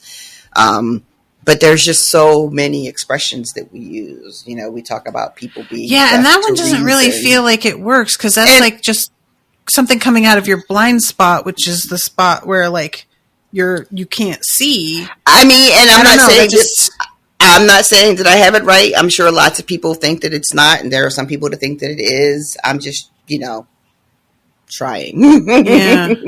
It's that there are places you can go for resources on phrases that you should take out of, that they ask you to take out. And, and some of them I do, and some of them I don't. Some of them I get wrong, but there's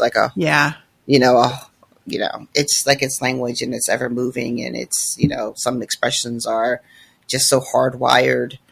I'm sure lots of people don't think there's anything wrong with saying somebody was blindsided by something, but, there it is. But that's why I tried not to use it. But yeah, I think it's also kind of surprising in view of the fact that like every time that she has been at the council recently, they have really not listened to her or taken her seriously. It seems like the writing was very on the wall for that already. And I thought that we had seen her kind of be irritated at the fact that she wasn't. Well, they had that whole so plan behind her back to raise Aegon up that she didn't even know about, right? So she is aware of how these men on this council move around her and behind her, and when she's, you know what I mean, without her knowing. But yet she's stunned. Yeah, so Aemond gets it, and he gets up. Kristen has to be the final nail in the coffin where he says that it has to be, he says it must be him. And I really fancy that it's not just the fact that he's saying this in front of Alicent, who had hoped for his support, but also the fact that he knows what Aemond did and doesn't want this guy in charge in view of that. But there's really nothing else to be done. And later on, when she tries to confront him about it, he's just like, the war is now a dragon war, and a dragon rider has to be in charge of it. Yeah. And he also like that, I kind of was like, maybe you got a point. I don't know. He looked, and you know what's? It's two questions here. 2 points I want to make. One is, when we get to the Kristen Cole scene with Alicent in the courtyard, he looks completely fucking shell shocked. Like I saw some shit, yo, that I'd never fucking seen before. That shit was awful. like Yeah. we have done a thing. And I wish that we hadn't done it, but it's done now. So here we are. But my second question is, we just had this whole long back and forth about why Rhaenyra can't lead her war on her dragon because she's queen. And I know that Aemon isn't king; that it's still Aegon. But he's regent, right? So he's the ruler. But clearly, that rule is not going to apply to him. He's still going to be on Vhagar fucking shit up.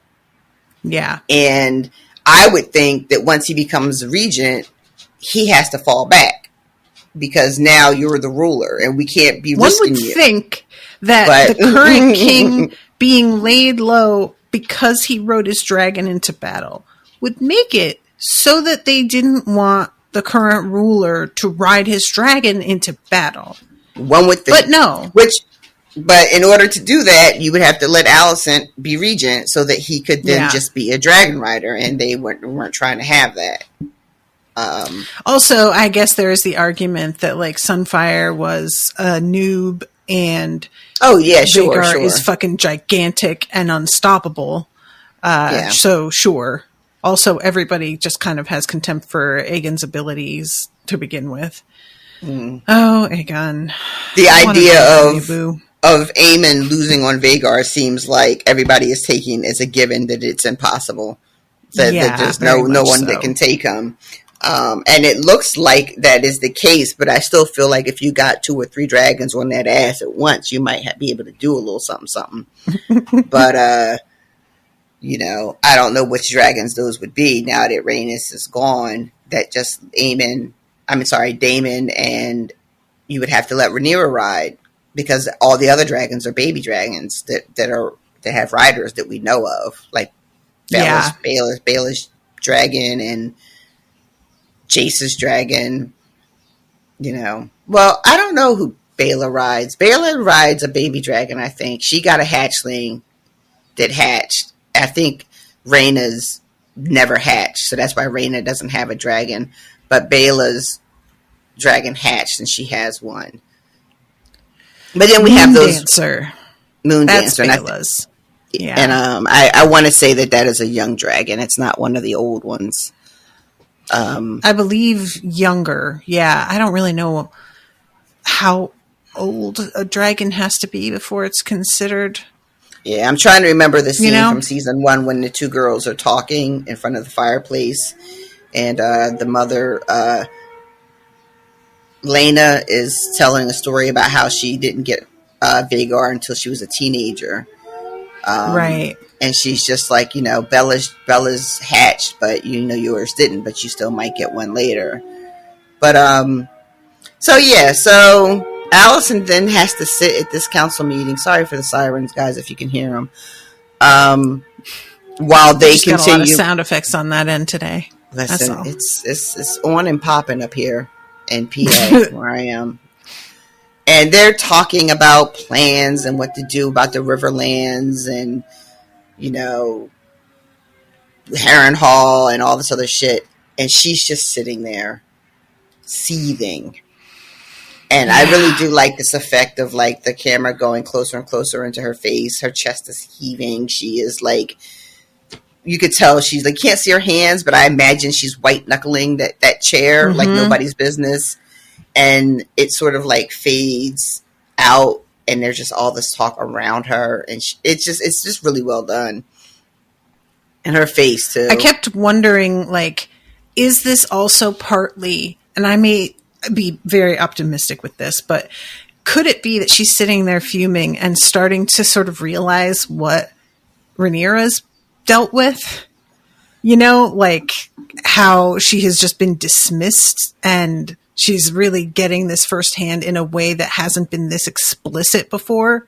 I like that. Like she has her whole life, but it was always just sort of an assumption of her role. And here it's like a very clear rejection due to, because she never tried anything outside of her role before. Exactly. There's a difference between like being in your role and being treated the way you expect to be treated because of the role that you inhabit. And then also Allison had the privilege to rule as a woman for her husband who was sick, which is something Rhaenyra never actually got to do. So that's Allison was able to occupy a space, even though it was conditional on her husband, really, right? She was queen regent, but still she was queen and she ruled and people had to listen to her, she thought at least, and do what she says and listen to her counsel. And I mean, we know that they were doing a bunch of other shit behind her back, but still she was there and she got to rule and got to be counted. And Rhaenyra never got that. And Allison just assumed that it would just slide right back into that same role. Almost as if, I don't want to make it sound like I'm trying to be shitty towards Allison, but a little bit of a disconnect from reality on her part, where she really started to think that her words and her say and her wisdom was valued because she was of value. And it was like, no, we have to listen to you because your husband's the king and he's not dead yet. Yeah. But the minute he's dead, we don't have to listen to shit you have to say at all, period. And it's almost like I don't want to say got high on her own supply, but like she didn't reckon with that really. Mm-hmm. You know, she thought that these people valued her because she had some things of value to say, that she brought something to the table, that she could stand on her own and be counted. And she can't. If you're not standing on your husband's name, you're not being counted. Yeah. And I like to think for a second there was a moment of her being like, fuck, is this what it's like for her? Like, yeah, this is deeply unpleasant and I don't care for it at all. Yeah, I kind of want there to have been that moment where she just recognizes it, but you know, maybe not. So okay, then right, I forgot about this scene with what's his face and his daughter. Wait, Hugh? Who's Hugh? Thank you. Hugh. That's a weird word for me. I don't know why. It's not hard. It's nothing to it, right? But for some reason, I have the worst time with that name. Oh my God, the way that the way you were saying it was just like no, Hugh. Yeah, because I fuck around and just be like, you said such and such. No, that's not right. It's Hugh. Hugh said such and such. So Hugh's wife wants to get the fuck out of town because bad things are coming. Yeah. And he keeps being like, the king is going to give us our money. Don't worry about it. And she's like, your daughter is dying. There's no food. He fucking lied. He lied. Ingrate. You Yep. fucking denial haver. You know, I was going somewhere with that I didn't know. Yeah. And by the time that he finally is like, all right, I guess we should leave, they are closing the gates. It's too late. Yep. Too late. Yeah. Hugh. This is a interesting trend, and this came up at the small council meeting, when there was talk about how bad it was in the city, and that small folk were leaving the city and then spreading the news of how bad things were in King's Landing. So to curtail that, that's why Eamon is like, all right, we're going to shut the gates. Nobody in, nobody out. That way, it won't get out how bad everything is, and people who are how demoralized everybody is. And really, this is the kind of information that Mysaria just shared with Rhaenyra that Aemon is attempting to keep from happening. But it's too late, because the state of the city and the state of the people are a weakness for the crown in King's Landing. But it's too late, sir. Word is already out. Indeed. So this and the whole scene where they're trying to get out, and the panic of when people realize that they're closing the gates and everything. Mm-hmm. And this is like, I haven't been trying to keep track of what is canon and what isn't, but I will, in light of my accusations of the show lightening up on the women so much, I will note that it is Alicent who, in the books, gives the order for them to close the gates and not let anybody in or out. Oh, so okay. It's kind of an interesting choice for whatever reason to have it be Aemond that does this. Out of curiosity, for the books, who has all the rat catchers hung? Is that Aegon? Do you remember? I don't remember. I can look into it for you if you really want to. Nah, I was just curious. But like, if anybody whose bad decisions are being ascribed to who, So yeah, that's the other thing Aemon says in the council meeting is to fucking cut them down and get rid of all those bodies. And this is when Alicent is going through the yard and she comes across Cole, and she's just like, so what the fuck was that? And he's like, come on, you know what the fuck it was. That's really like the vibe that he brings to this, is sort of, don't act like you didn't see this coming. And he's got a similar vibe to us in some ways. Like, he keeps trying to put it on as, I'm keeping you from having to make these hard decisions because you don't know what horrors I saw. And she rightfully is just like, nobody asked you to protect me. I don't need it. Mind your own business. Yep. But and she also says, how could you support Aemon? You know what he's become, which I think is really, really interesting. She's like, you see, she says what he has somehow become too, which is a wild way to phrase that, because that is like, my hands are clean on that. I don't know how he turned into that monster. I never saw it coming. And then that's when he starts talking about what he saw at Rook's Rest and how terrible it was, and that their armor melted. They were men walking. They were on fire. That was your plan, sir. That was your plan. You and Aemon's plan to bring that dragon to that siege. You knew. That was my understanding. You knew that you were baiting them, that a dragon would have to come. And now you're all just like, but the horrors! My God, the horrors! I need him to get the fuck out of here, is what I need. I need him gone, and I need it expeditiously. Like, I heard there's going to be a season 3, and now all I can think is that this motherfucker lives throughout this whole season. Like, he makes it to season 3. And how would you feel about that? I would not feel great. I wouldn't feel great about it. Yeah. I need the satisfaction of seeing him go. And I don't even know who I want to do it or how I want it to be, but I was going to ask you, what's your ideal, but I want it to be definite. I would like it very much to be Rhaenyra, but the way he's moving now, I'm almost like I kind of want Allison to get her lick back, but I don't see how that works. So probably not on the table. But yeah, I want to see Rhaenyra on her dragon land in front of him, and the way they make the dragons hit the ground with all that force and everything like rumbles around them when they land. And I want her to look him dead in the face. Big dragon energy.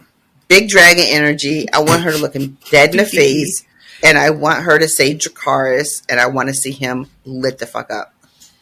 That's what I would like to see. That's what I want for me. Okay. I don't think I'm getting any of that, but that's what I want. I like where your head's at, though.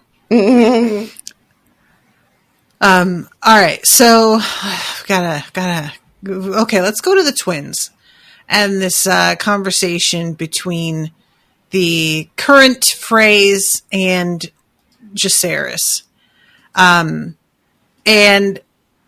talk about another duck lips guy. Him and Aemond could really have like a blue steel face off kind of thing with Zoolander. It's just such a default expression on both of them. Him, it's much less obnoxious than it is on Aemond for whatever reason, but it's still there. So basically he's like, give us passage. What do you want for it? And they're like, well, in summary, we would like Harrenhal. And he's like, you're going to need to give a lot more than passage if you want Harrenhal. And once again, you've talked to Daemon about this, right? Like, you know, he just says he will do as his queen commands. That does lend us some comfort, though it occurs to me that dragons cannot be in two places at once. Or three. And yeah, the Harrenhal, it is really kind of funny how much everybody wants it when there's just been no good coming of it for anybody.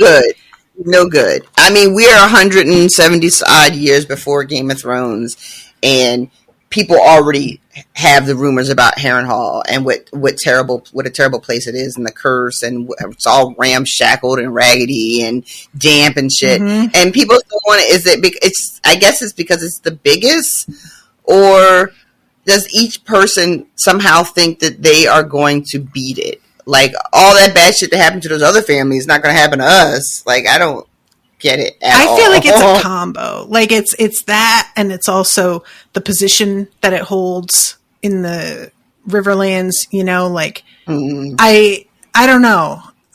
I think it's mostly, though, it's just real big.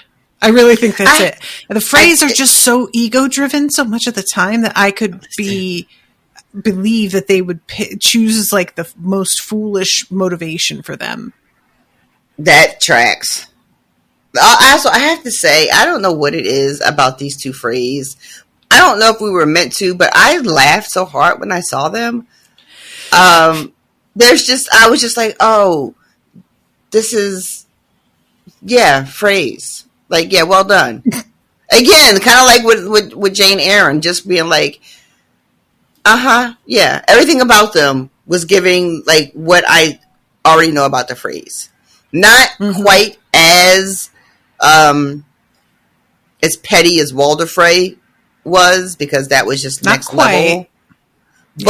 But you could see it's in the breeding, like the whole way that they talk. Also, there's something about the proportions of this table that really threw me off. Did you have any trouble with that?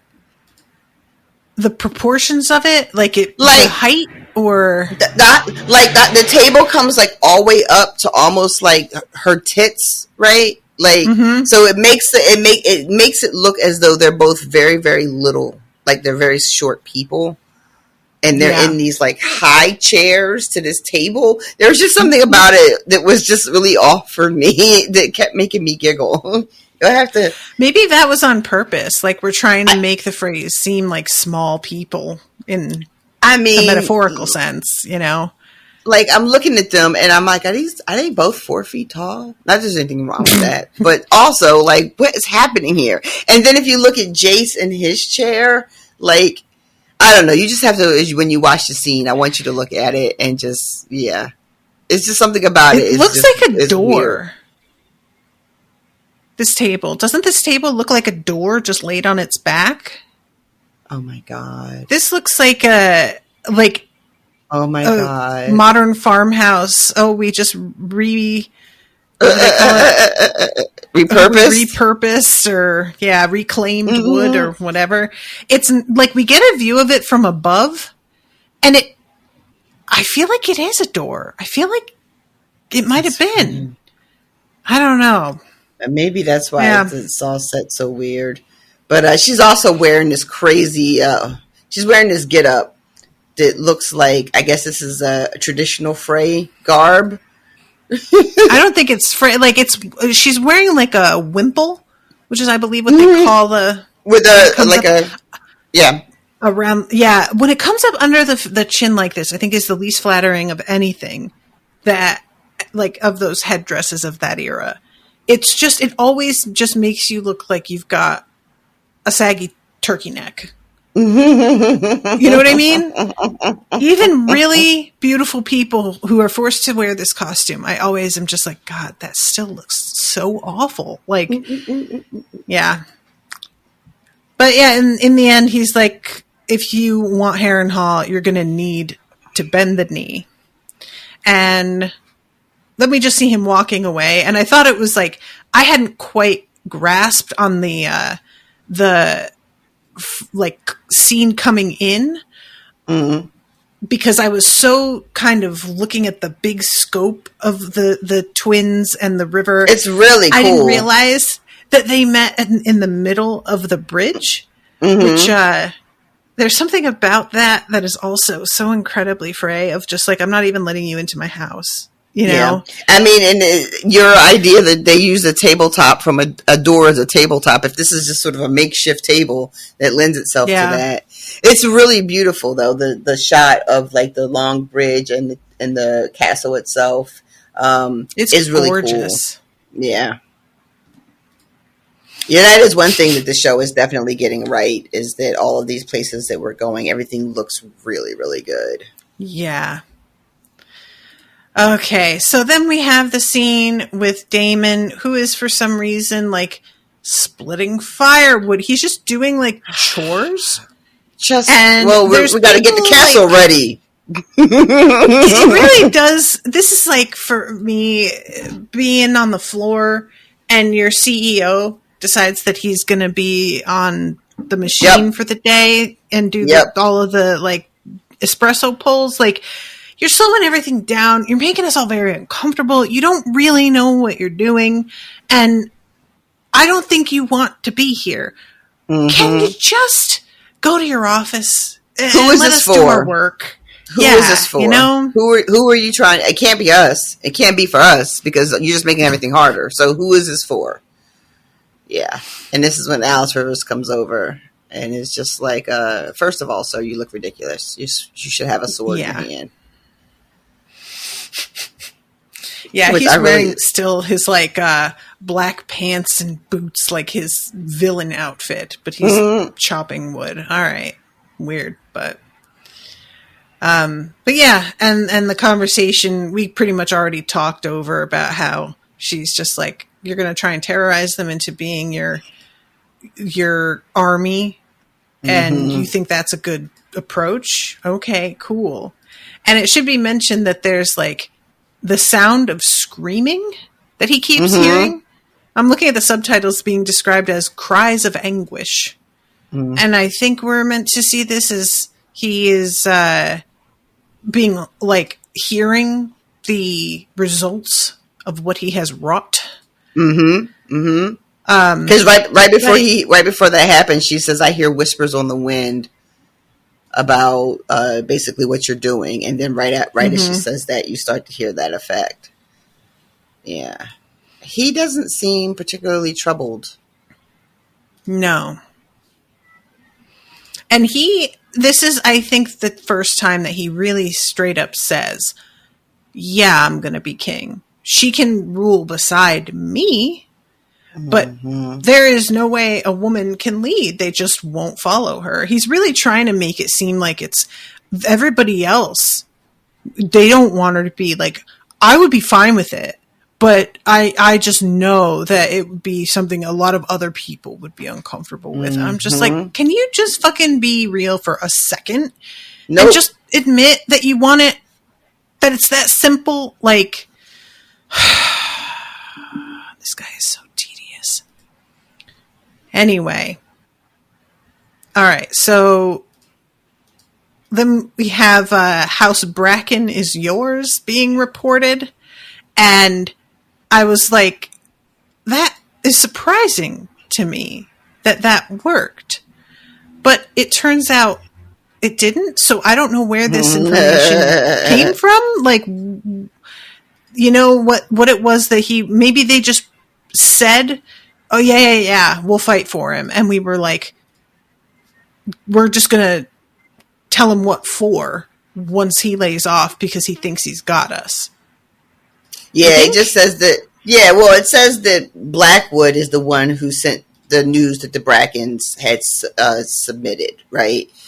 Right? It says the Blackwoods overwhelmed the Brackens. So, and then some lord, somebody, you know, pledged his banner to you. That sounds like one battle with one guy, you know, kneeling without understanding that the rest of the people are going to be like, nah, fuck that. We're not doing that. Like, if like the little that I've gotten to understand about the Brackens and the Blackwoods as well, but the Brackens here is that if one guy bends the knee, everybody else is going to be like, fuck that guy. He doesn't speak for us. True enough. And like kick him in the shins and then tell somebody else that they're Lord now. Kick him in the shins. So, like, maybe in this moment, there really was a battle somewhere, and somebody did say, fine, we yield.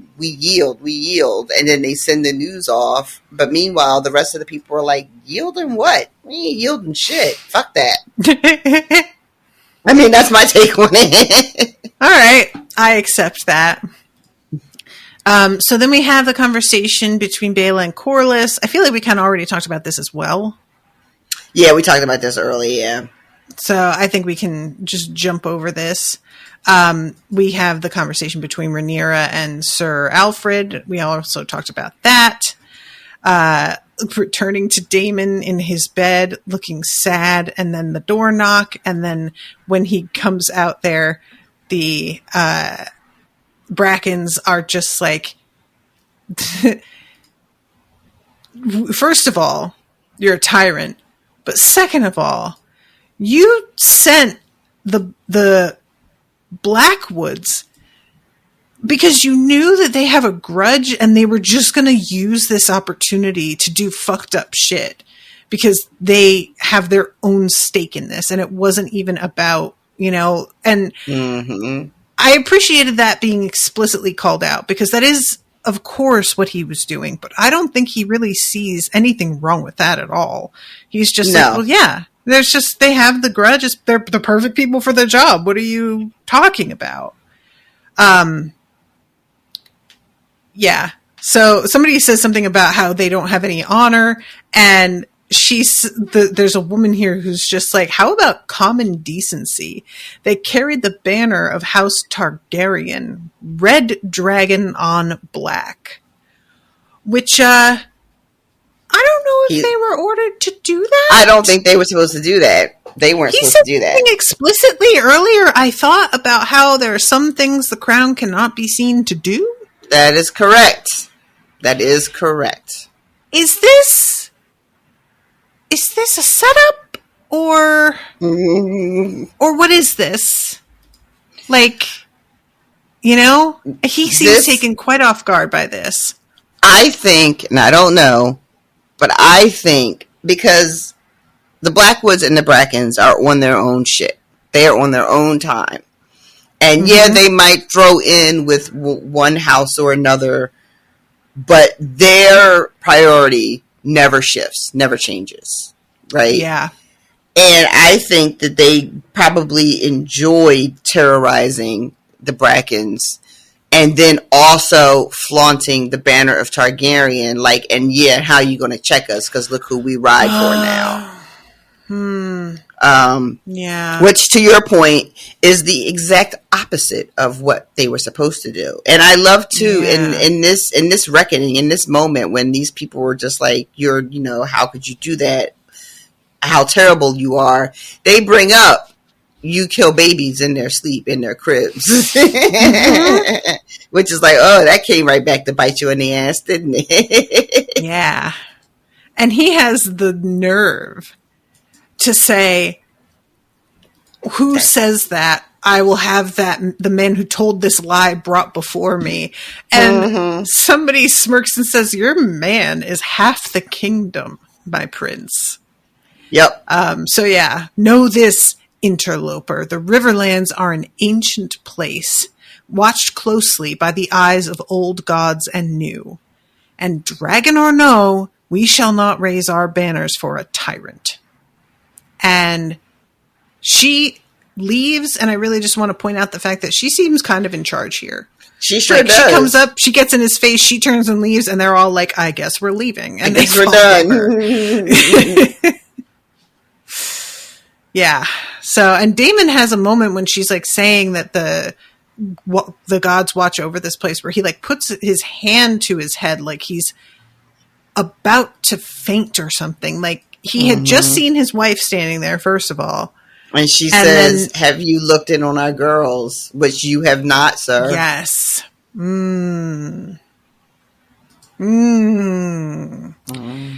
Yeah, he's not an amazing father. Who could have seen that coming?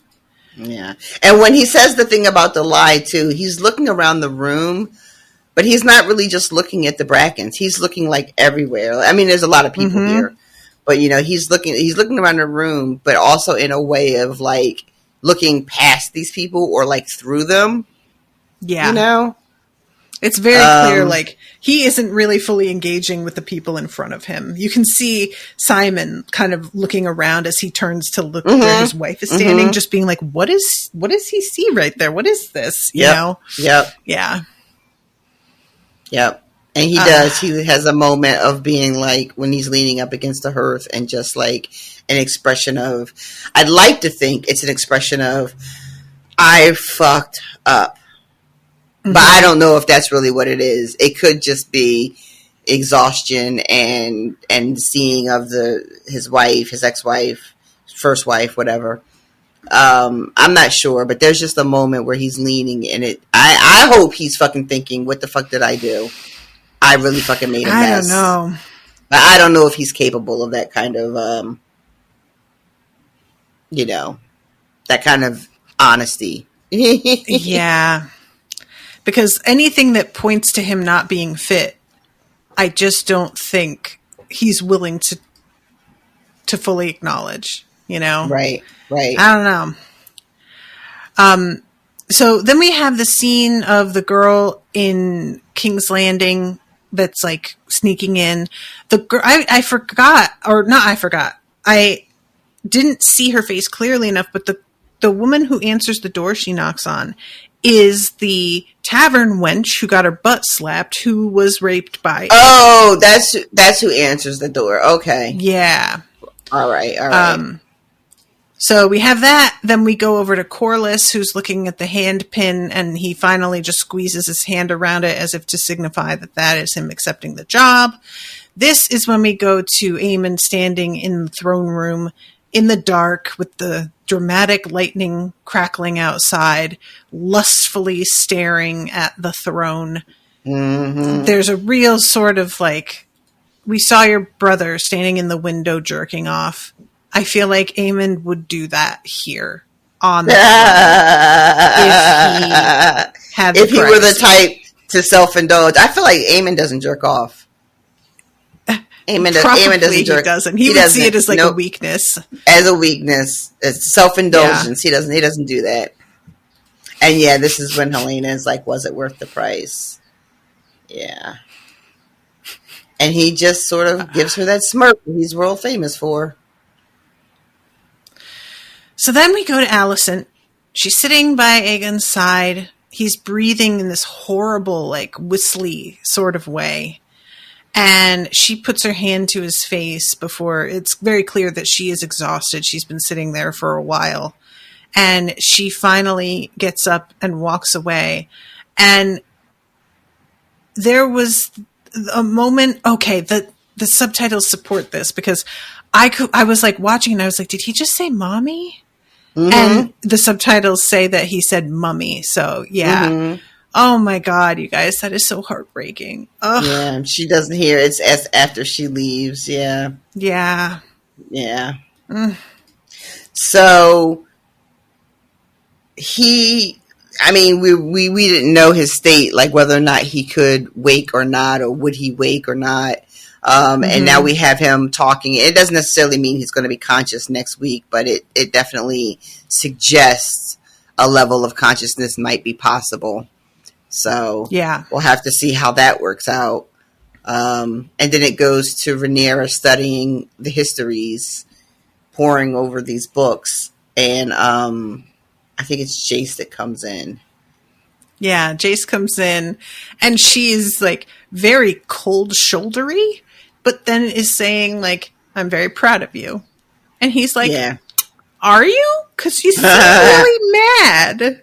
And this is when she does the whole like, you think you're stuck here? Guess what I'm feeling like.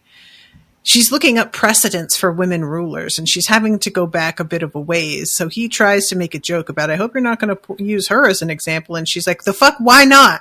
Mm-hmm. She's just very prickly right now. Yeah, yeah. It's Visenya that she's looking up, who rode Vhagar, right? I think that's what she says. And I think so, because, yeah, Vhagar's so old. Yeah. And wild. She's just like, why can't I fucking ride it? Like she did. Why can't I ride for my own throne and ride into battle? And why can't she? He turns to leave because she's being kind of, like you said, prickly. And she switches up and she's like, and so what was the mood like at the Twins? The place she went to without my fucking permission, by the way. Yeah.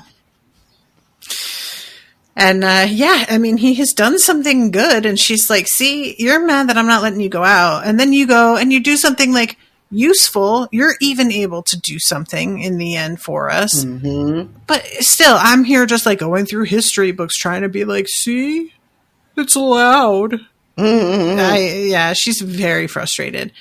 And he says something about like, well, what if Daemon, and he sees her, she just looks up at him and he just stops dead and is like, I didn't never mind. Anything. What are you looking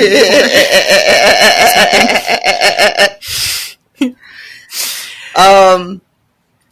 And then they get into a conversation about the dragons that they have and who can fight Vhagar. And he's like, well, I've got a dragon. And she's like, listen, you got a baby dragon. That's not what we need. And then they start thinking about this idea of who can ride the dragons. Yeah. A compelling but mad idea. Basically, she's like, well, you have to have like Targaryen blood, be a Targaryen. He's like, according to Targaryens who just want to suck their own dicks all the time. But we don't know that. What if we just tried it out? Yeah. And when the episode ends, it seems like she's pretty much on board with this idea. He's like, we've got extra dragons. Yeah, she's like, we've got like our whole family history in these books. The whole line, are in these books. They throw out some names. I think they throw out like Martell and Tarlys.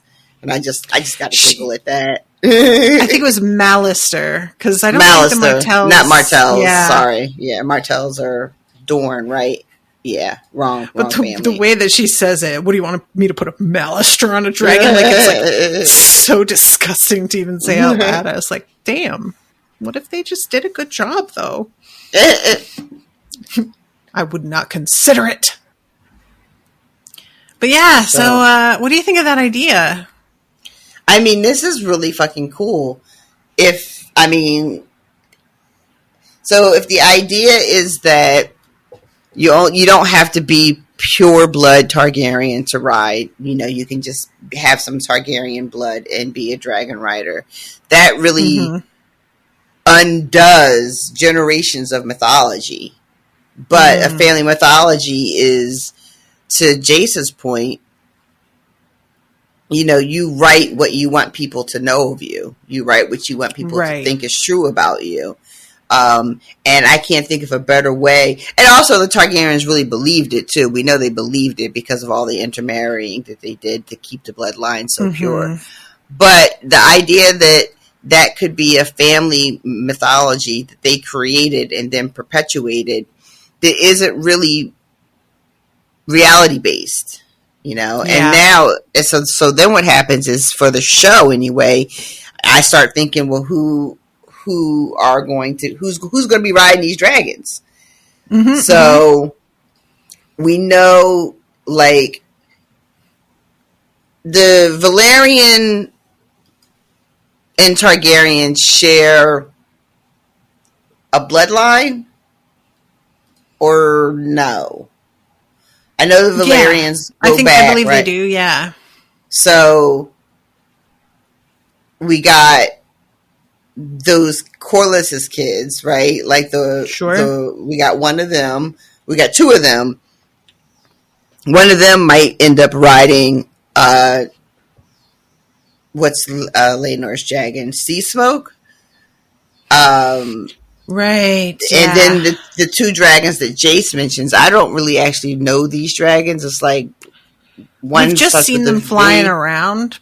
Yeah. Like one of them was the dragon that flew by Corlys's bastard son, who's digging up clams. Yeah, I thought that was Sea Smoke that flew by him. I thought that was Laenor. But then there's like Vermithor and Silverwing.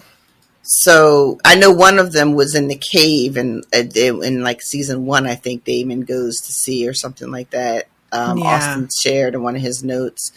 But who can ride them?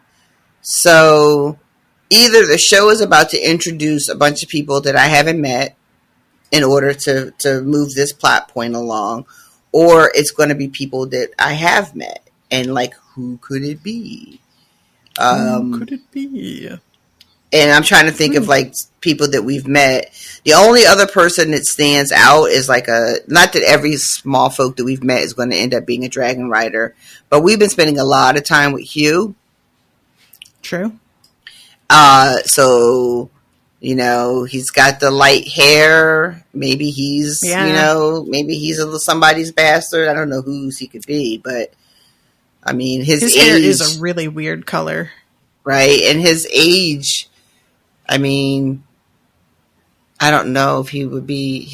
I don't really know how old he's supposed to be. It looks like he's about Rhaenyra's age, but I don't know who his parent would be that's still alive. Maybe it's a bastard from another branch of the Targaryens that I don't really know that much about. I guess it could be Viserys, but I mean, there was no talk of Viserys having any bastards. I was under the impression that he didn't. I don't know why. I just feel like Viserys wasn't that dude. But that's based on nothing whatsoever. That's not based on anything I know. So yeah, I think maybe we're just going to see some new people, some new faces are going to be joining our little story here. I have questions like, so you can, I mean, it didn't take Aemon very long to hop on Vhagar's back. He just jumped up on that bitch and then he was flying. So maybe you don't need years and years of practice to learn how to ride a dragon. Yeah, true enough. I personally feel like you do need years and years of practice, but the show seems to be saying to me, no, you really don't. So I also kind of feel like Aemon. Wait, Aemon. Yeah, I said Aegon, but I meant Aemon when he got on Vhagar.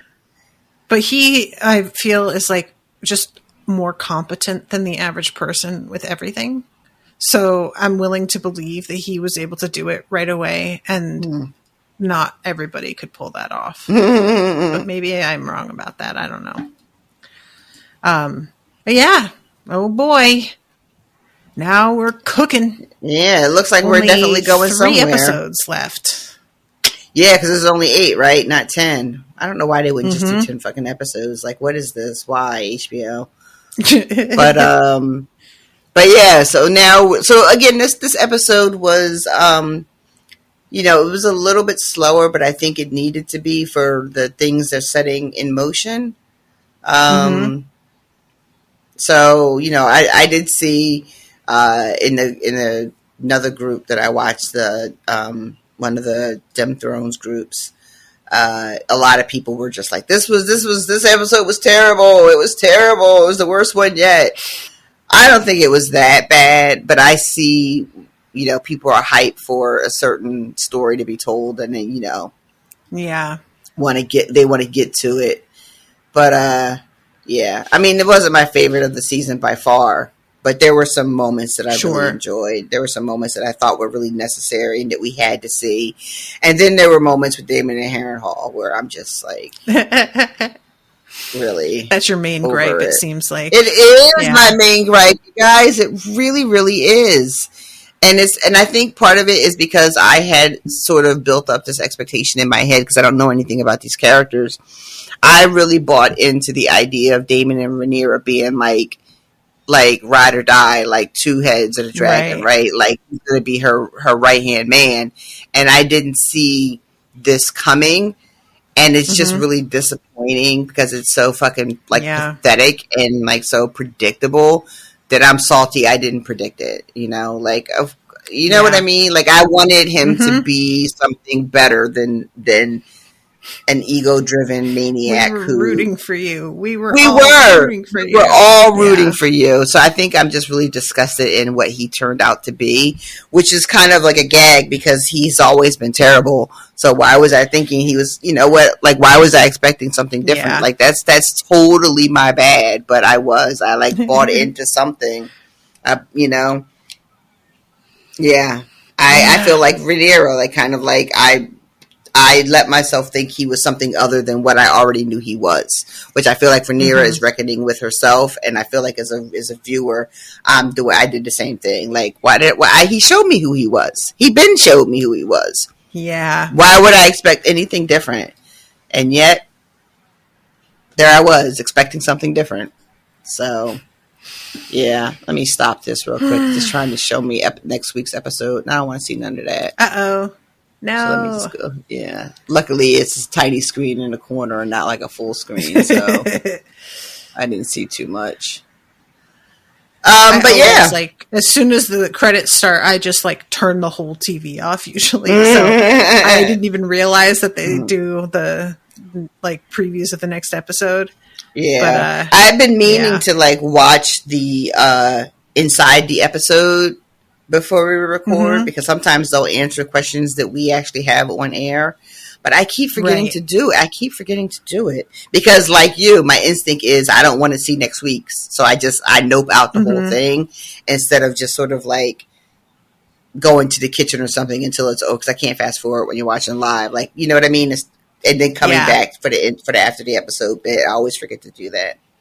I'll probably watch it after we record just to see what they have to say. Yeah, report back. All right, everybody. Well, RoShawn said that we wouldn't have to do a 2 hour and 40-minute episode, and we did 2 hours and 32 minutes. Well, so it wasn't 240. I told you not to say it out loud. I mean, technically, I was right, though. We did not do a 2 hour and 49-minute episode, so I don't see what the problem is. We could just get into a little argument about that right now, and then use that and for then make 8 minutes, and boom, make it done. 249. All set. But yeah, thank you guys again so much for listening. I hope y'all are enjoying our coverage, even though we forget names and get things mixed up, especially me.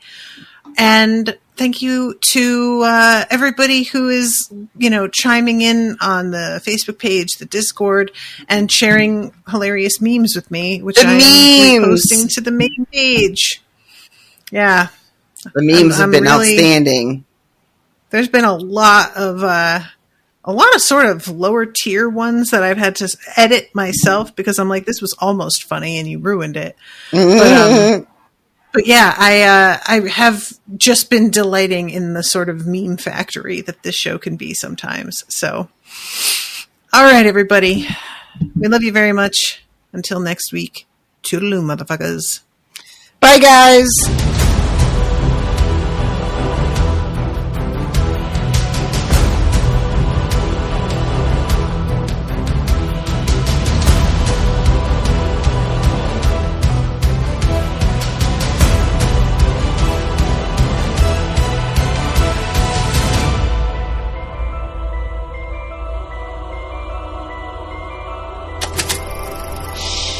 That was an Unspoiled Network podcast.